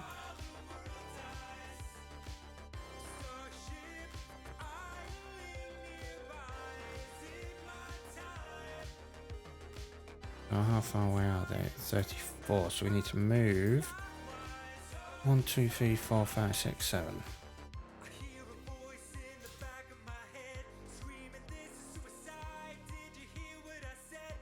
Okay, so if we turn this off and we save,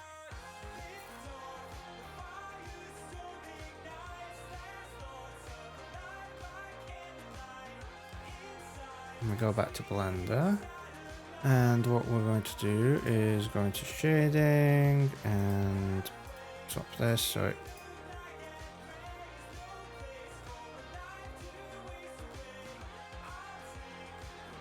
yeah, they need to be black.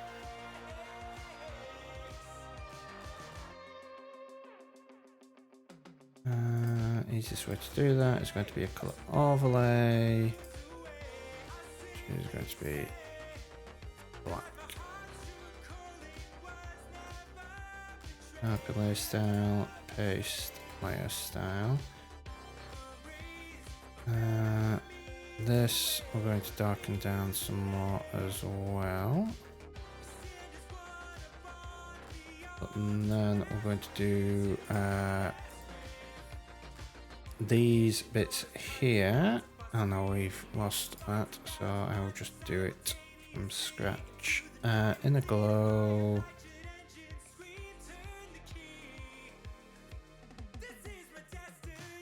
Just add a little bit of a sense of light going in. It's going to, you're not really going to notice it, but it doesn't really make a difference because it, I mean, you can see most of this texture is not doing anything. I may be tempted to even just try a very slight gradient on this,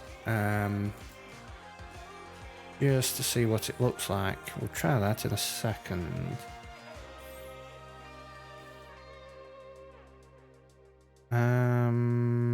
Where am I going? Blender.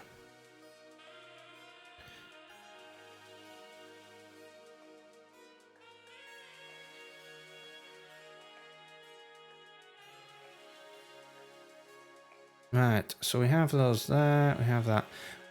So this is very flat, so let's try gradient. Now the problem is, if it's a too subtle gradient, you're going to get banding issues. But let's give it a try. I'm going to need to bring that on.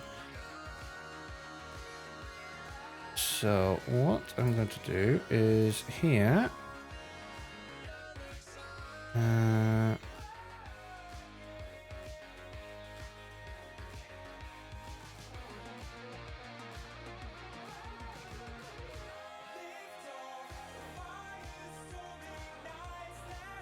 let's do that, and then do a white to black gradient.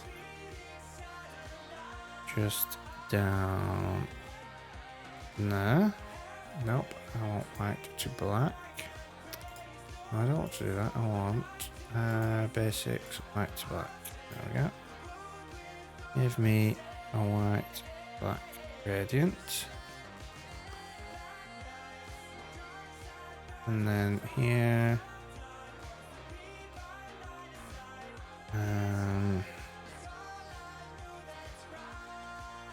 I want a one the opposite way. And then I actually want to take this up here. I want to, no, not that, on there. I want to delete from inside here.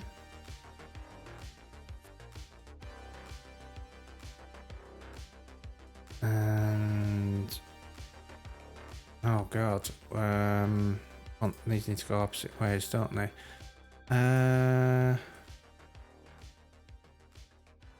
So that is the bottom.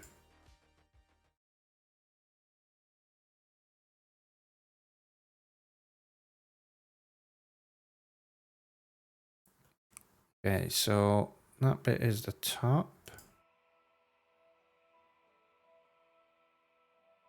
And that is the bottom. So top, bottom, top, bottom.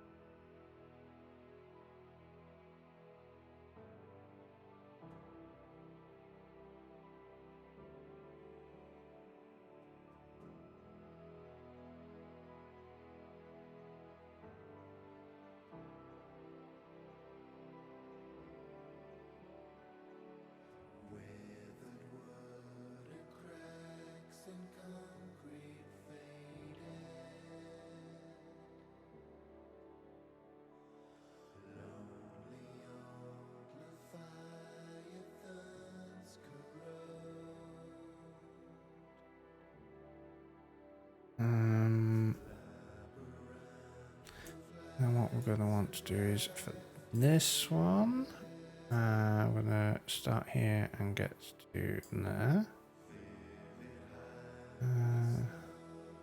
We'll start there and get to there. And from the top, we're going to start from here and get to there.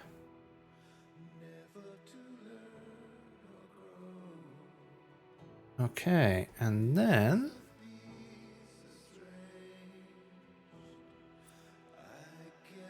let's turn this off.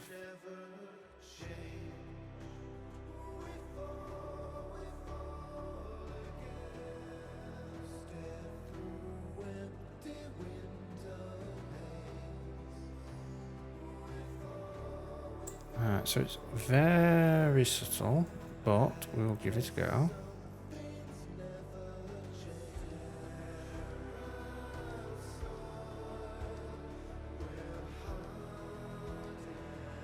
Right, going to blender, going to shading.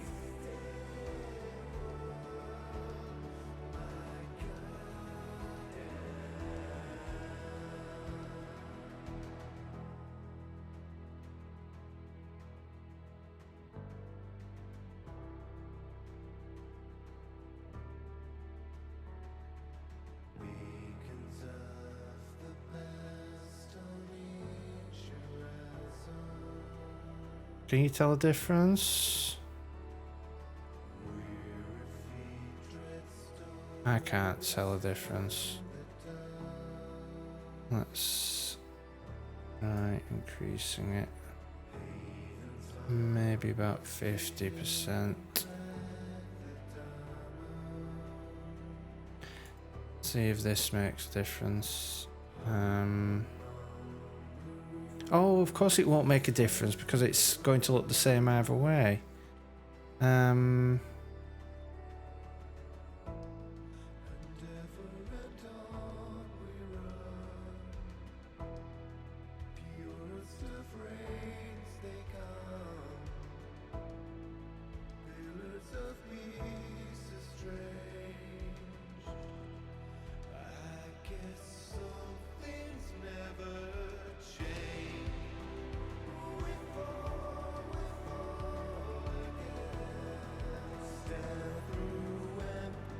Yeah, I don't think that makes any real difference, so let's get rid of that.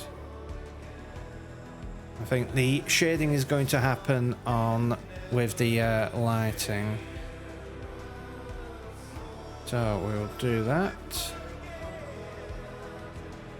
I think if it was a coloured gradient it will make a sense, but because it's all whites and greys, it's not like the lighting is going to impact shadows more and apply gradients to that anyway. So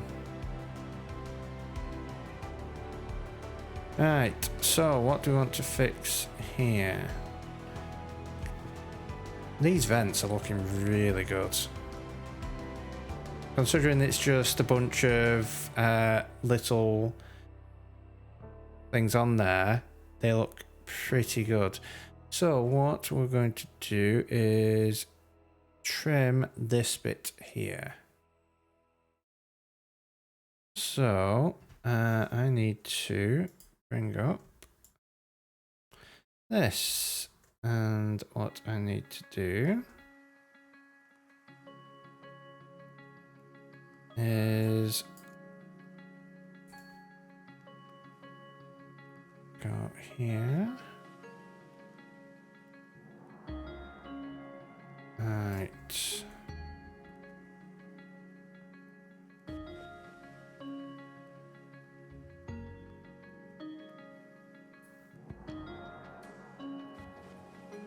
In fact, what I will do, I select that.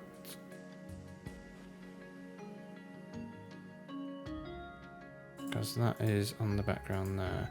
What I'm going to do is on here, select that, and fill, oh, on this layer, fill, and then I can hide that, and then select that, fill. So we've got our background, and then we can bring this in, and then I can do L. Right.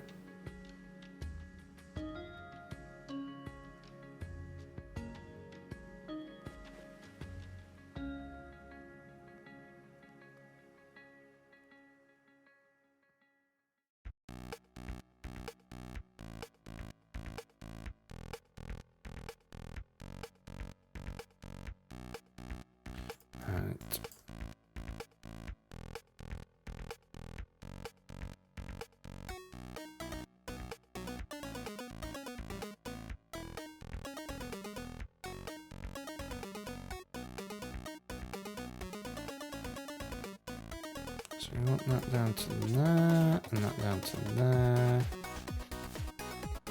to there.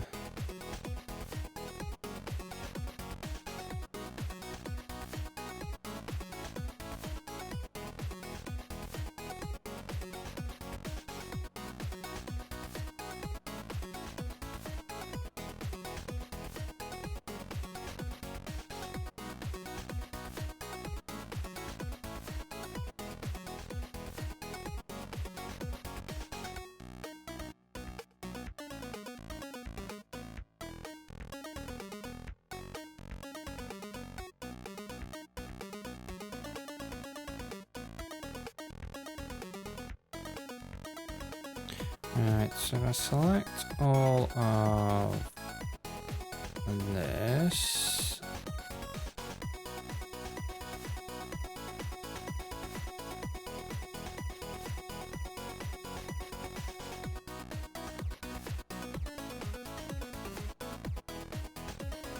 And then I want to do that. Let's just that, and then delete. Now, what I may be able to do is, if I do delete this, can I? First off, I need to just fix that. But can I select this, copy it? Come on. Rotate it and move it over. I can. Nearly. Maybe need to.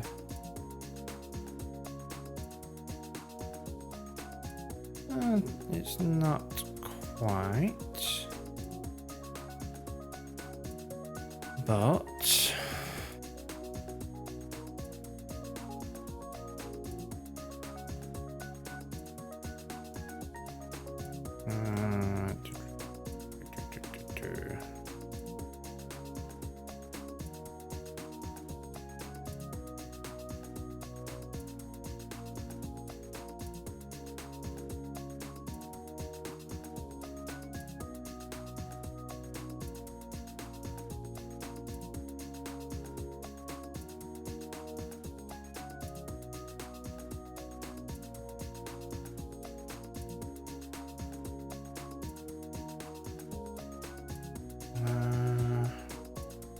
Now this is it's a bit too far out, so what we'll do, we'll do the opposite of what we did before, is we'll lasso, but right, we go there,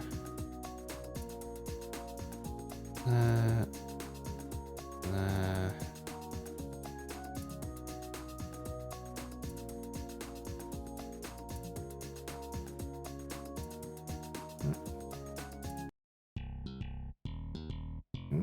Whoa, whoa. Mounts though.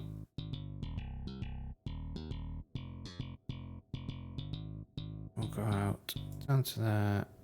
Up to there.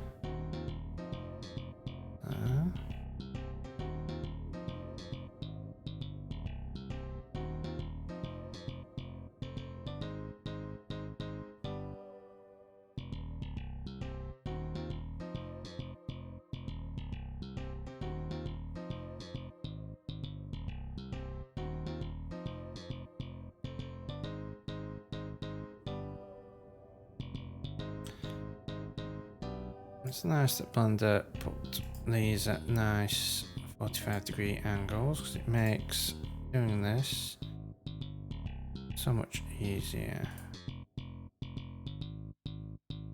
Alright, and then I can just fill that in.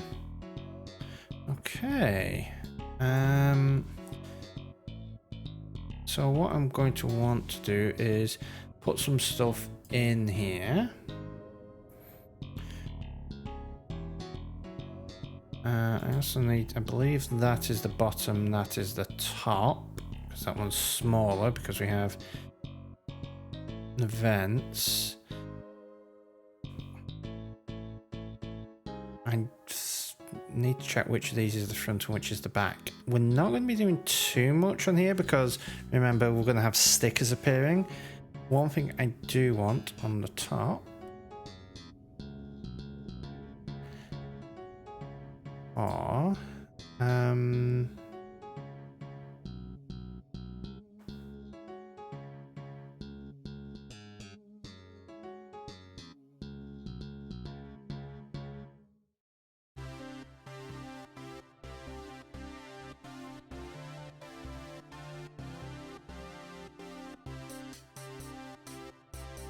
where is copy layer style?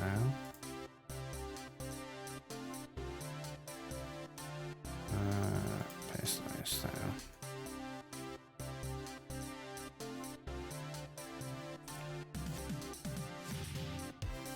I want a vent at the top. Hopefully it will be the top rear.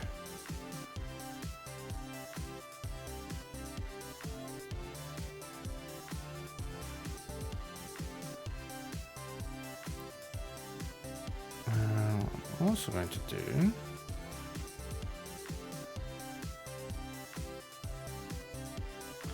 I'm just going to select that, create a layer that can just stick down here.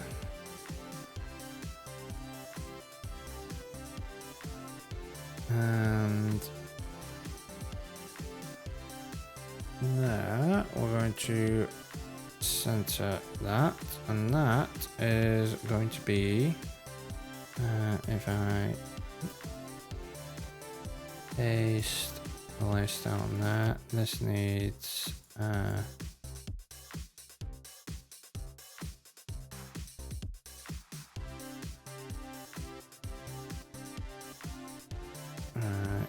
needs to be a bit bigger. do with the size being a bit bigger as well, but we're going to bring the opacity just back because it gives us a bit of a harder edge.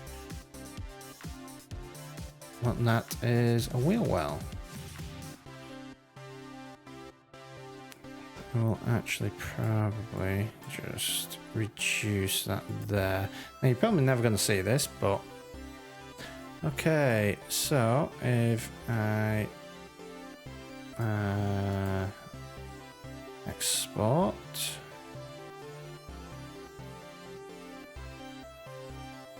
and we go to Blender and we select body.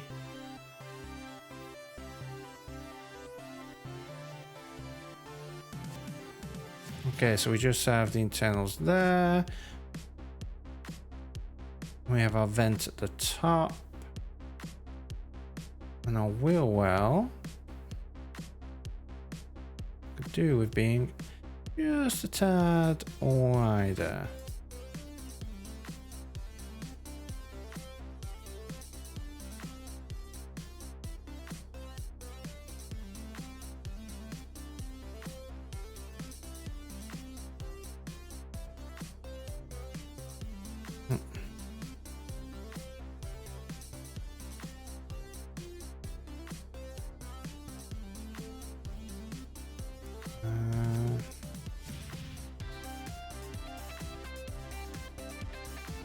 That's looking okay.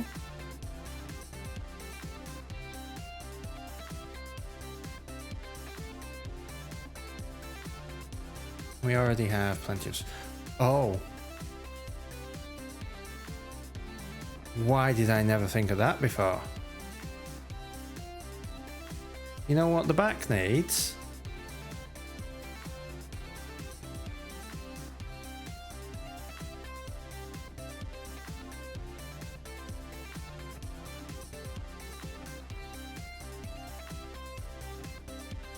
I'll show you what the back needs.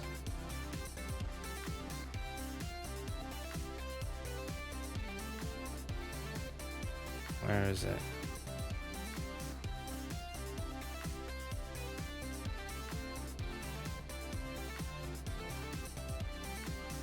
The back needs ports.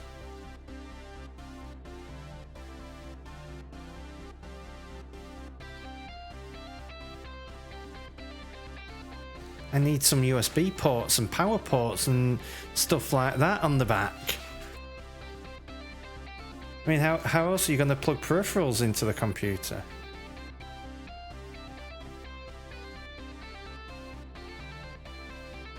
We can have just along the bottom, we can have a set of like USB ports and stuff on there.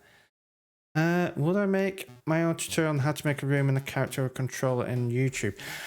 Probably not, but that is because DoigSwift are currently working on tutorials to handle all that stuff. There are tutorials out there on Unity and like character controllers and stuff like that.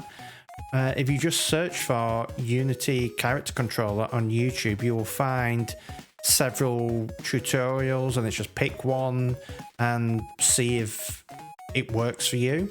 But in terms of like doing the stuff of building an animated environment, DoigSwift are already doing that because they are well versed in this, well more practiced. They have been doing it much longer and have much more experience. And I mean, I'm still looking forward to the tutorials because there are things that I want to know how they've done. So anyway, let us create ourselves some ports.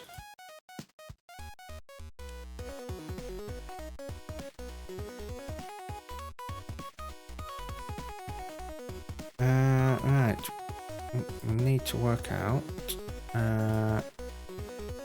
So this is the rear, which is that, and okay, so the rear and the bottom. So what we want to do is stick our ports down here.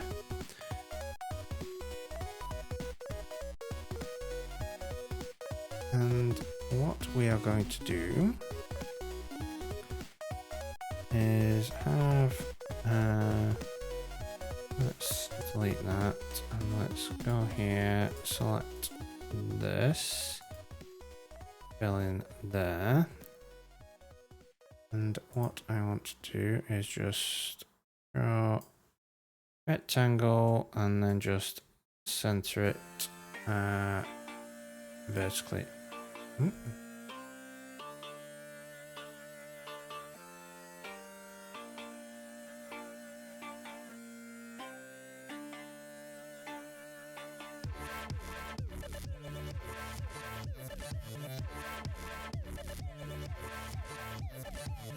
Why is that going down there?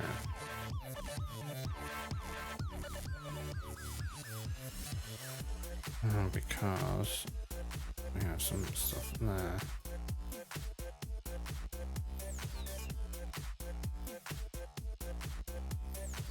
Okay, now we should be able to do that. Okay, and then I can delete that.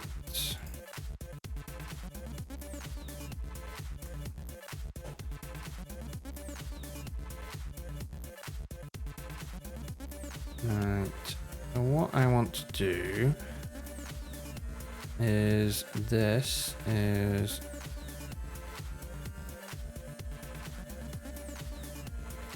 it's it, and let me give them a shout out.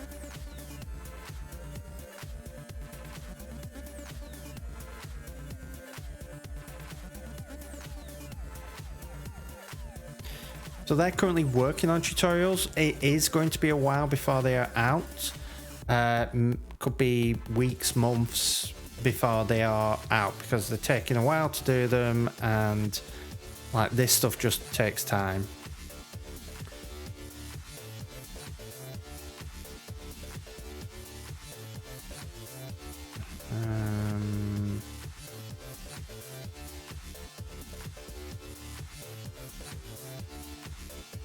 Normal. Oh, because I've done opacity, I want to do fill to 15%. I should probably do 10. And then I can add.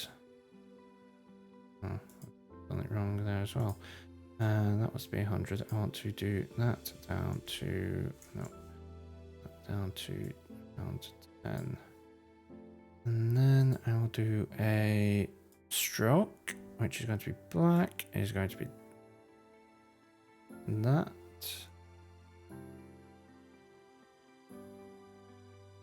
I'm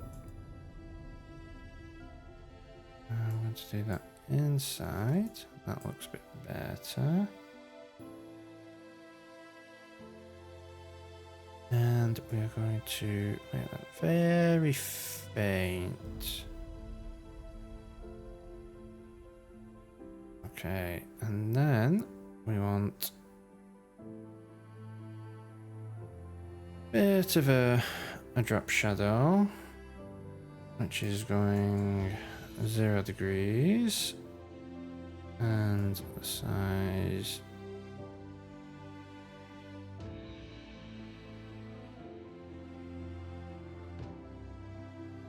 is going there.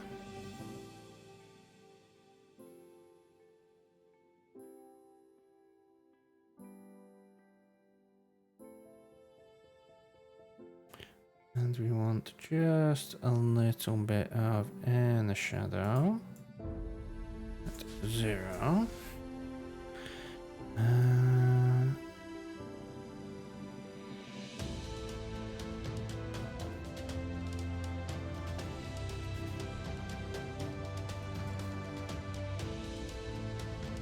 Let's stick a gradient overlay on at 0.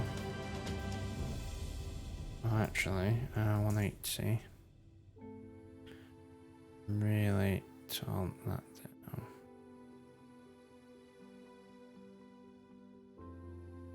Okay.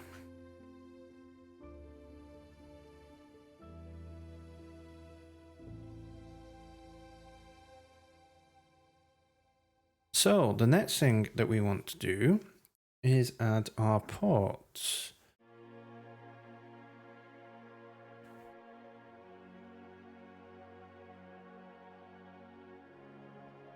So, port container. I am going to, if I put that to probably about 2, because we don't want them to be just perfect rectangles. Do that.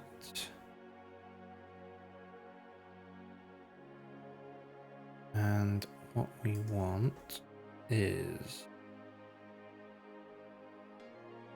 that to be a dark grey.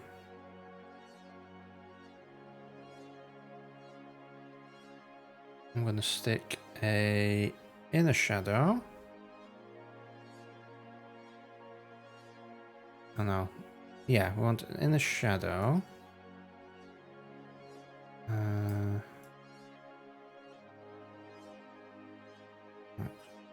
So, and a gradient.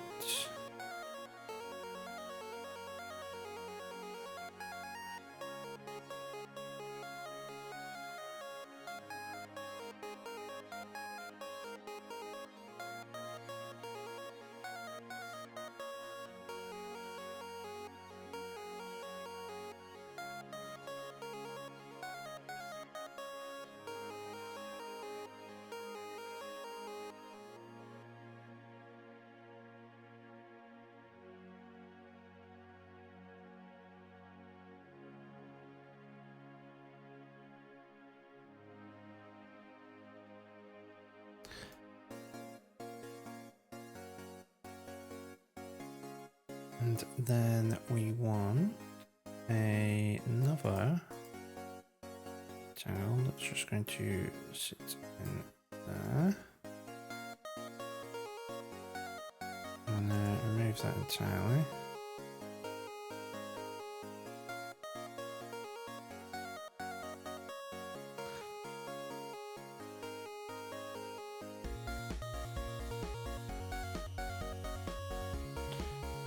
That's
right.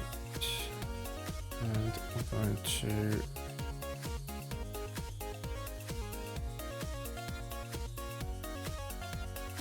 give ourselves a bunch of USB-A ports.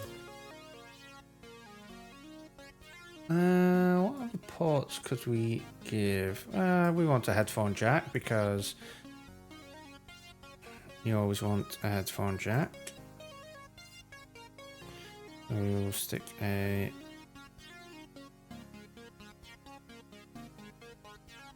headphone jack in. We're going to copy layer style.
Alright, so if I copy that layer style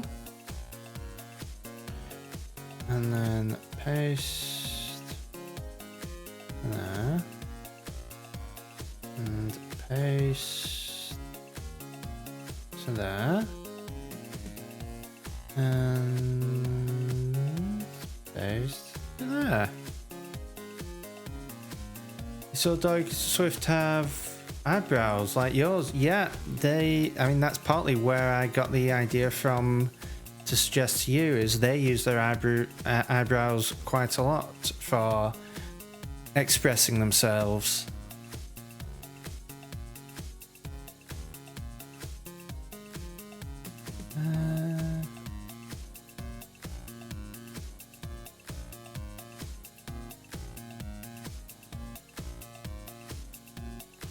Right, let's see, what other ports can we stick on here? We've got USB, we've got a headphone jack,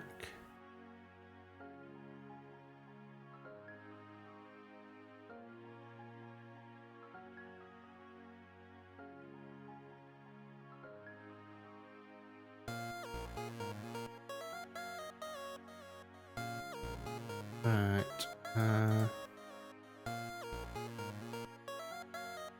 we want one of these. Let's throw that in.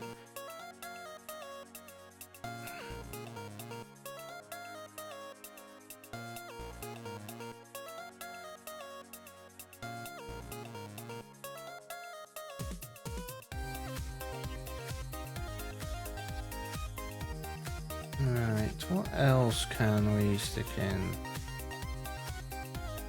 Yeah, why not?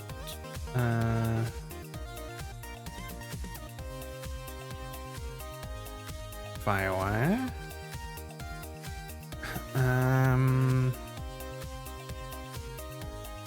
Because some of these are going to be fun, just little well, actually that's probably a better.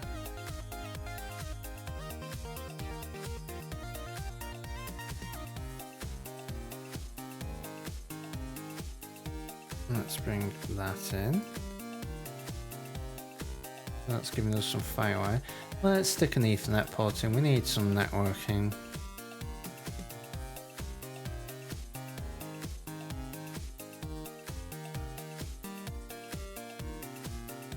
Do we have a good head-on image of an Ethernet port? That one will do.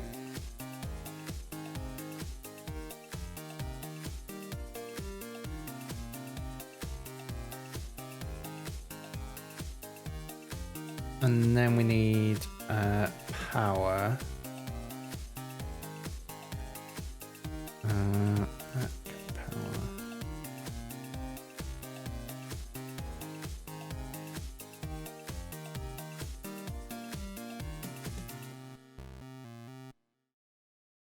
Oh, obviously we have to do that.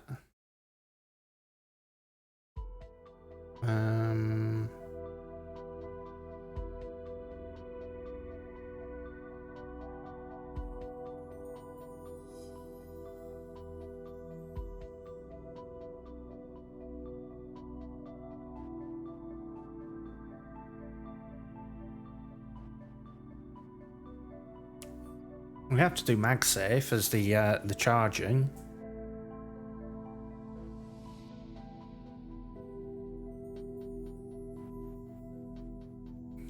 Okay, so if we shift these out the way.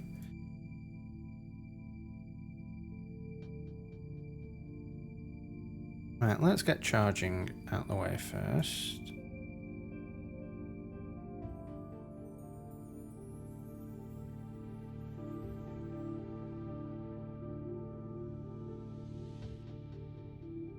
And we'll stick charging in the middle. And we'll scale it down. And what we want is a rectangle. A rounded rectangle. So probably let's do 3. That looks about right. We'll stick that in front and do that. Then we want that there. Want a capsule, like so.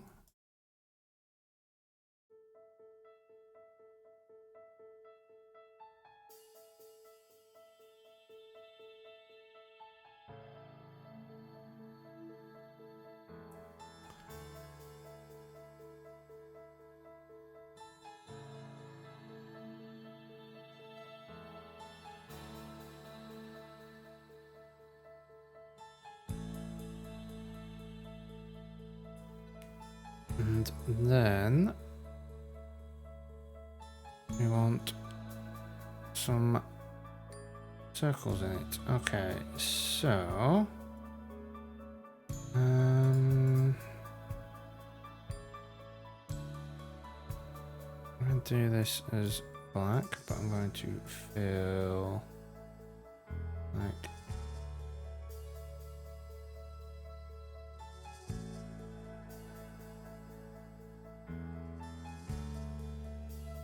fill by 5%, and this is going to fill by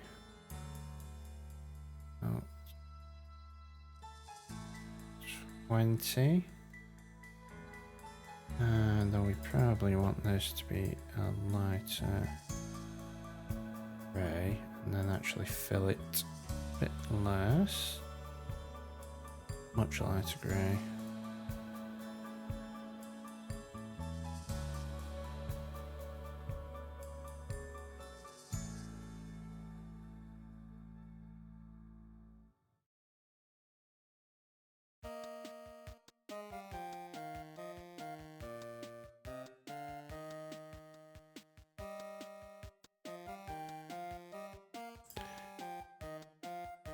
Alright, let's fill up.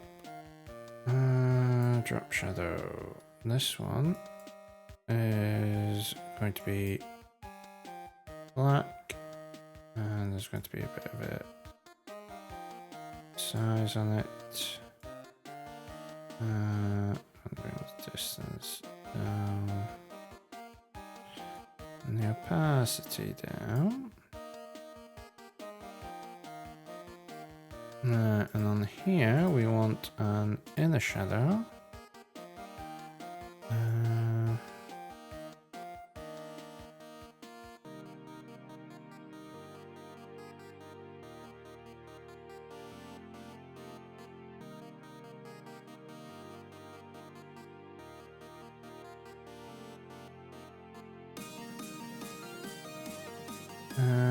What other effects do we want on this? We probably want a stroke.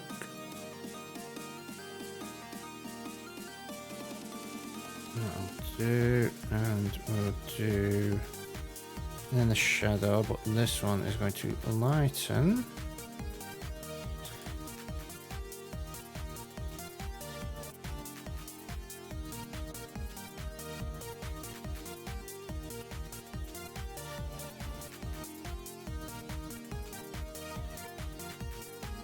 And then we just want to shift that up.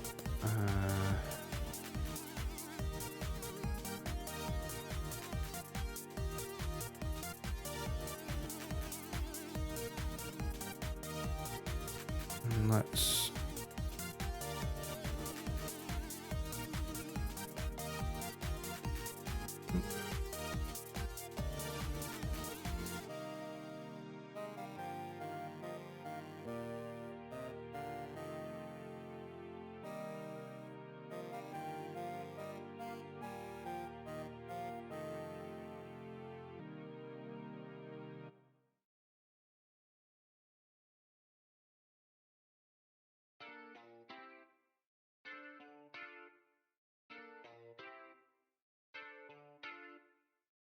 and these are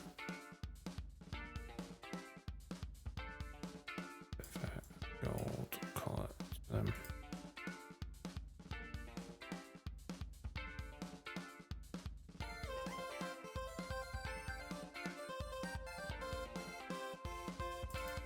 So we will do that.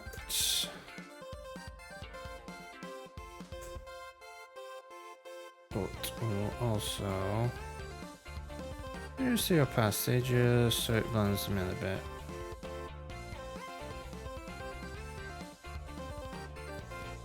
Okay, so I can delete that. And we have MagSafe.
Okay, so that one is Ethernet. So we will take this.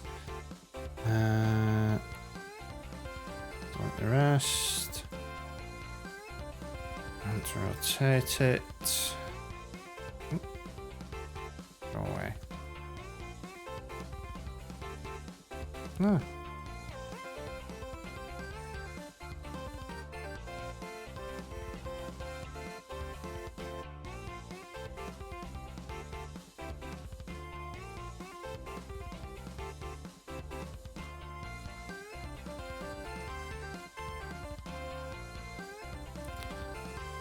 What is the size compared to that?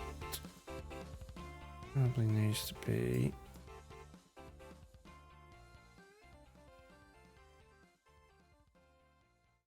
that should do. Okay.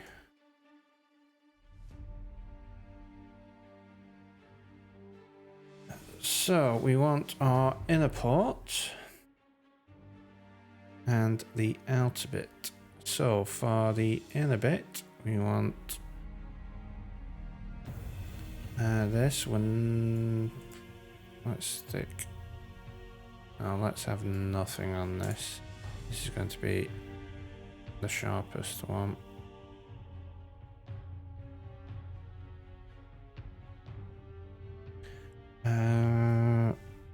Right, and then we want here and here, and then we can just throw some more in there. We want to do some conversion. That, and that, and then we'll drag that to there and that to there.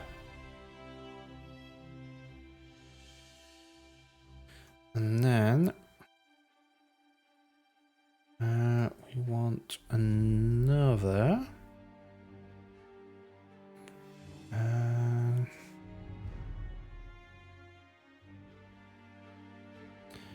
to stick that to there and that to there and then there and there. And then we go to convert again and voila. We can shift these up here. So we have our Ethernet port main bit there. What we want also is a rectangle.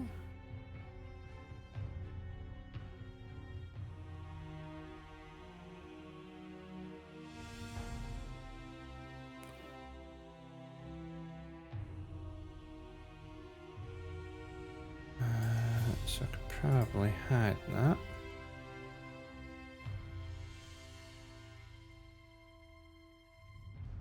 Now what we want is, if we go to one of our USB A's, I want to,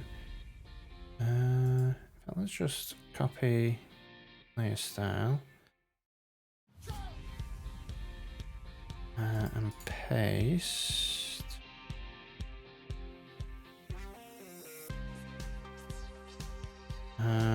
What we also want is I want to get, what's that? Get the color.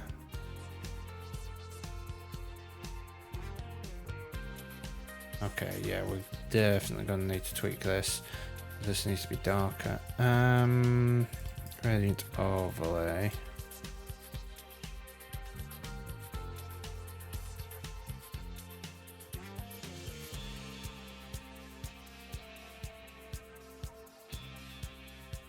Because this is much more of a thing, so bring the size up and the distance. Bring the opacity down a bit.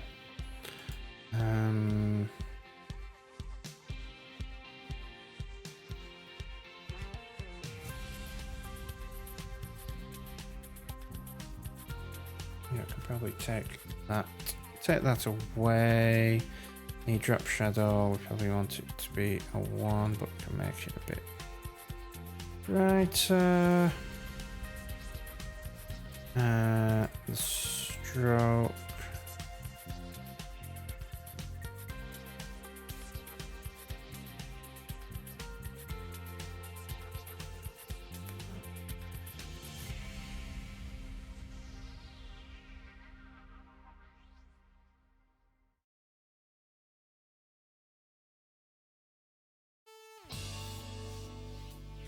Okay.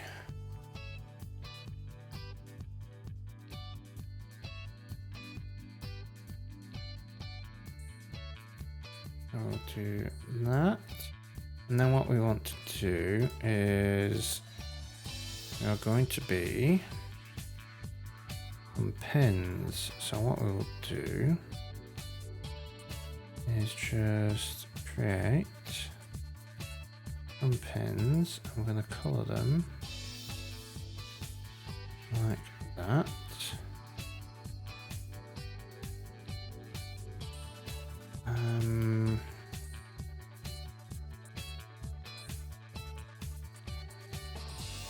No, nothing. I want to get the pen. I want to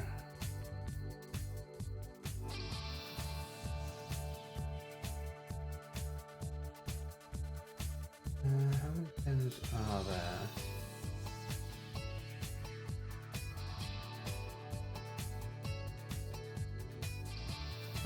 Let's stick that into there. 1, 2, 3, 4, 5, 6, 7, 8.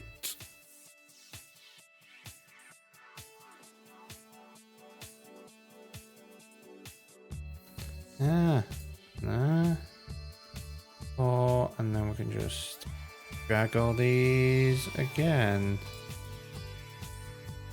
Now we probably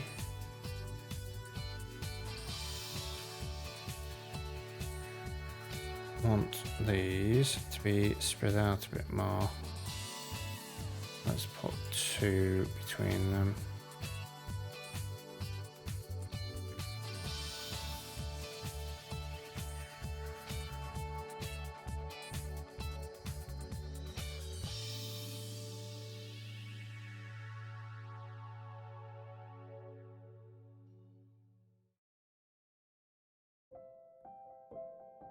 Okay, and then I think what I also want to do is let's just stick thing behind, which I am going to make black, but translucent. These I'm going to whack up the opacity. And then for the actual port, I'm just going to bring the color down a bit. Then we have the outside, which I'm going to add Add a bit of a corner too. And a bit of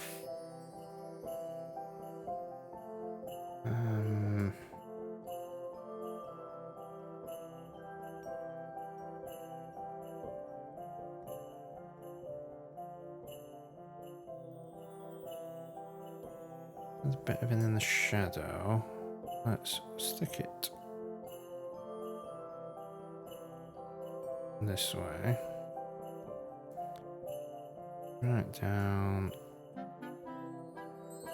Right down.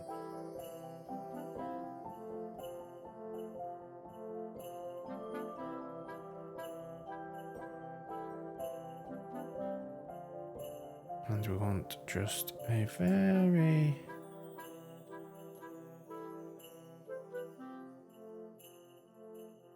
faint.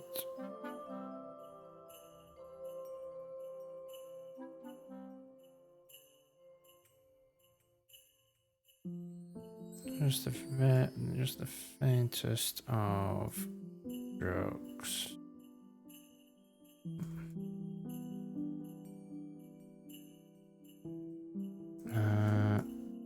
Yeah, we are going to want. In fact, no, let's not do a stroke. Let us do and then a shadow. We'll do a darken. And we'll just increase that. Make that 0. Make it much fainter. Stroke on now, that's looking better. And we're also going to do a gradient overlay, 0. But bring that right down. Okay, I think we have that. Right, next up.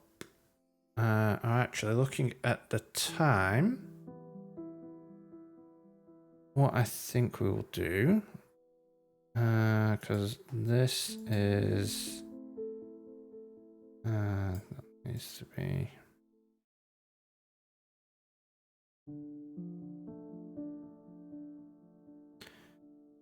You impressed with how I made the pots? I mean, it's all just. I mean, this is like not a huge amount of stuff. It's literally just vector shapes in Photoshop and some layer styles. I mean, this is the Photoshop that I am semi-decent at. Like creating some vector shapes and applying some layer styles to them. You may think, oh, why don't you use a vector program? Because Photoshop, I'm used to it. And all the layer styles and stuff, it just works well. But I've been doing this for a long, long time. Yeah, what I'm going to do is I'm going to do that. And we are going to, in fact, let's take we have Ethernet.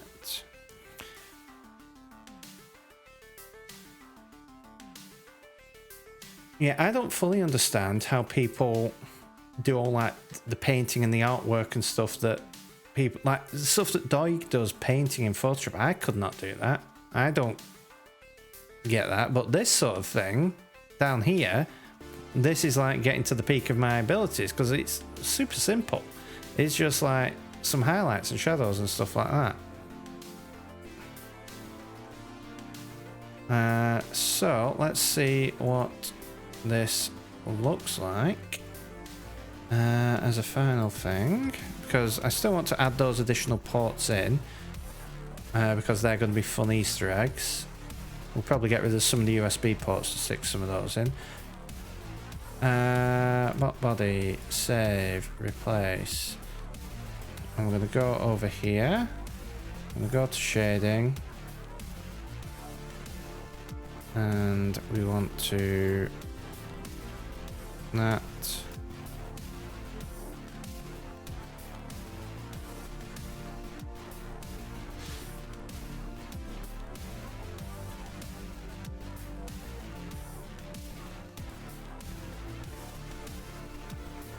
I might be tempted to try and do some normal maps for some of this stuff. Though, I mean, when you're this far away, it doesn't look that bad. But still, I'm pretty happy with how those are turning out. They're looking really good on the model, especially having just the darker bit that is sort of inset a bit. And we could even extend. Oh, that's a good thing. Extend the width so that they line up with those. Okay, I'm going to do that now so I don't forget.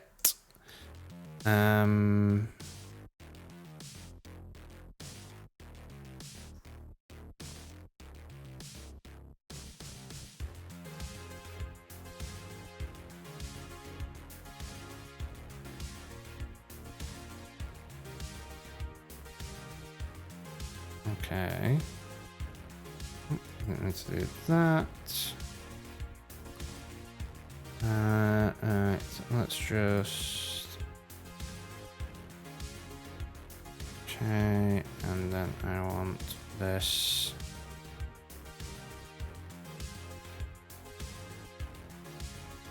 Let's hide that and hide that. Okay, so our port container.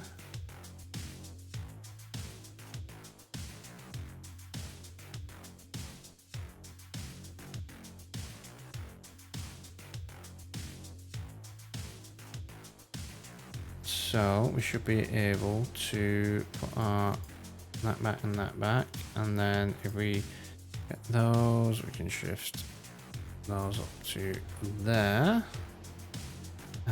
We want our mic port to go to there.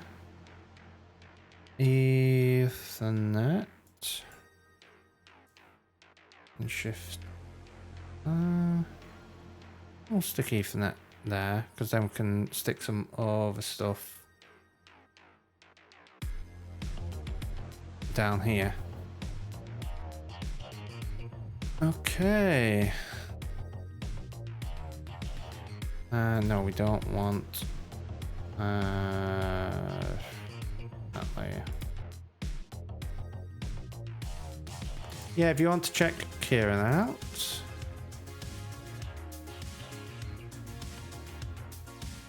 Kieran is another person doing animator streaming, and they do a far better job than I at the blenders and the texturing and the rigging.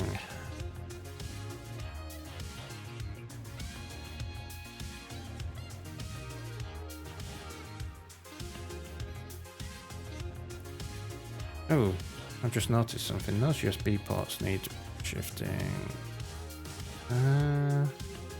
Probably about there, and then the Ethernet probably needs tweaking about that. Okay, let's try that. Okay, and then we will we will go to Blender and just sequence, single image, made your own arms and legs. Oh, great! That was fairly fast. Oh dear. Yeah, because they are not safe. Okay, so I'm going to have to play this bit by ear.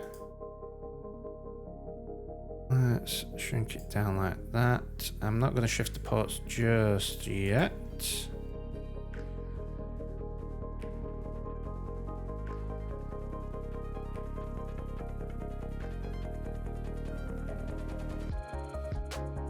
So how are your arms and legs looking, Bread Monster?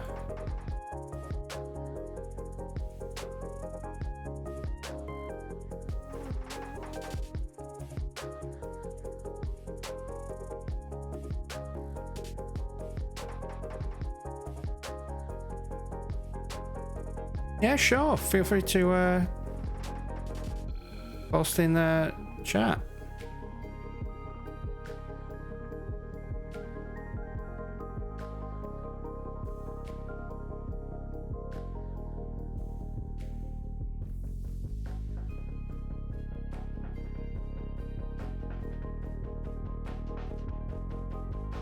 That is a little bit off there.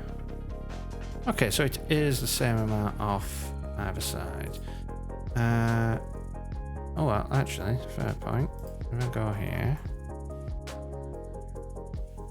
Yeah, I want to be roughly where the USB port is.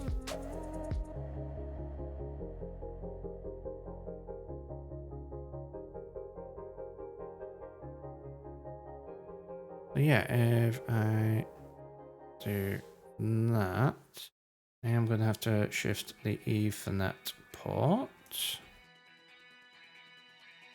And then the USB can come in to there. And then our phone jack can shift in there.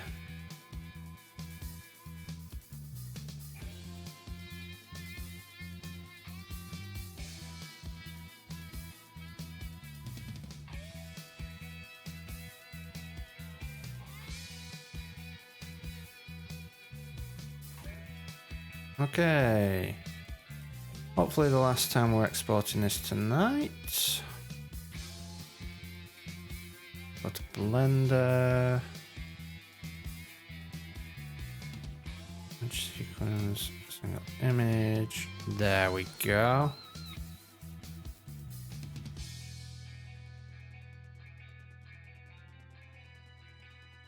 Now it's going to need some tweaking. I want to stick some stuff in there, but we have our stuff there. We have our vent at the back of the monitor.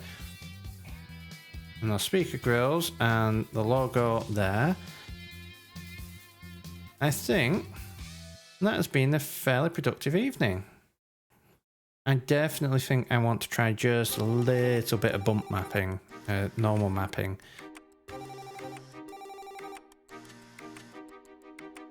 On this, but I think we're looking good. Let's have a quick look at these.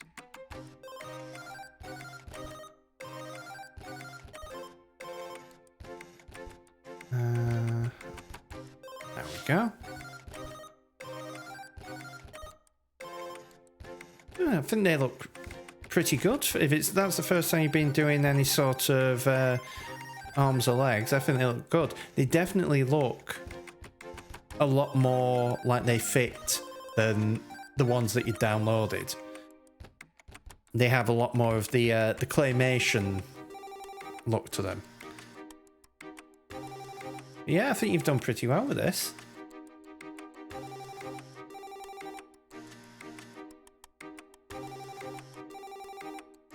Looking fairly good.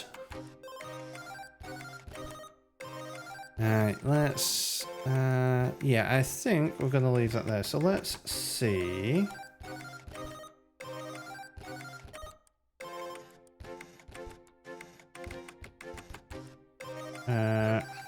who is streaming? Oh, Avars is streaming. Let's go and say hi to Avars. Let's see what he is streaming.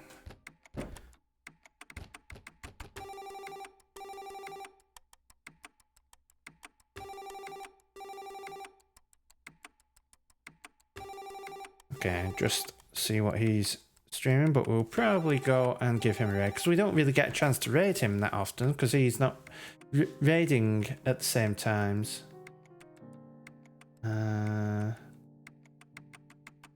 But yeah, hopefully. But yeah, I think this has been quite a productive time. We're getting our textures done. Still got some more stuff to do, but it's looking fairly good.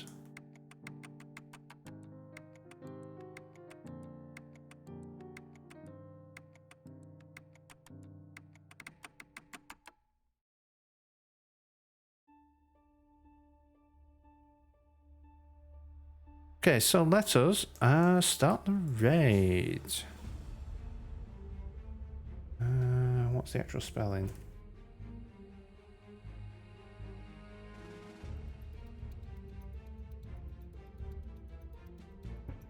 Okay. So let's go and have a look. So I want to thank you all for coming.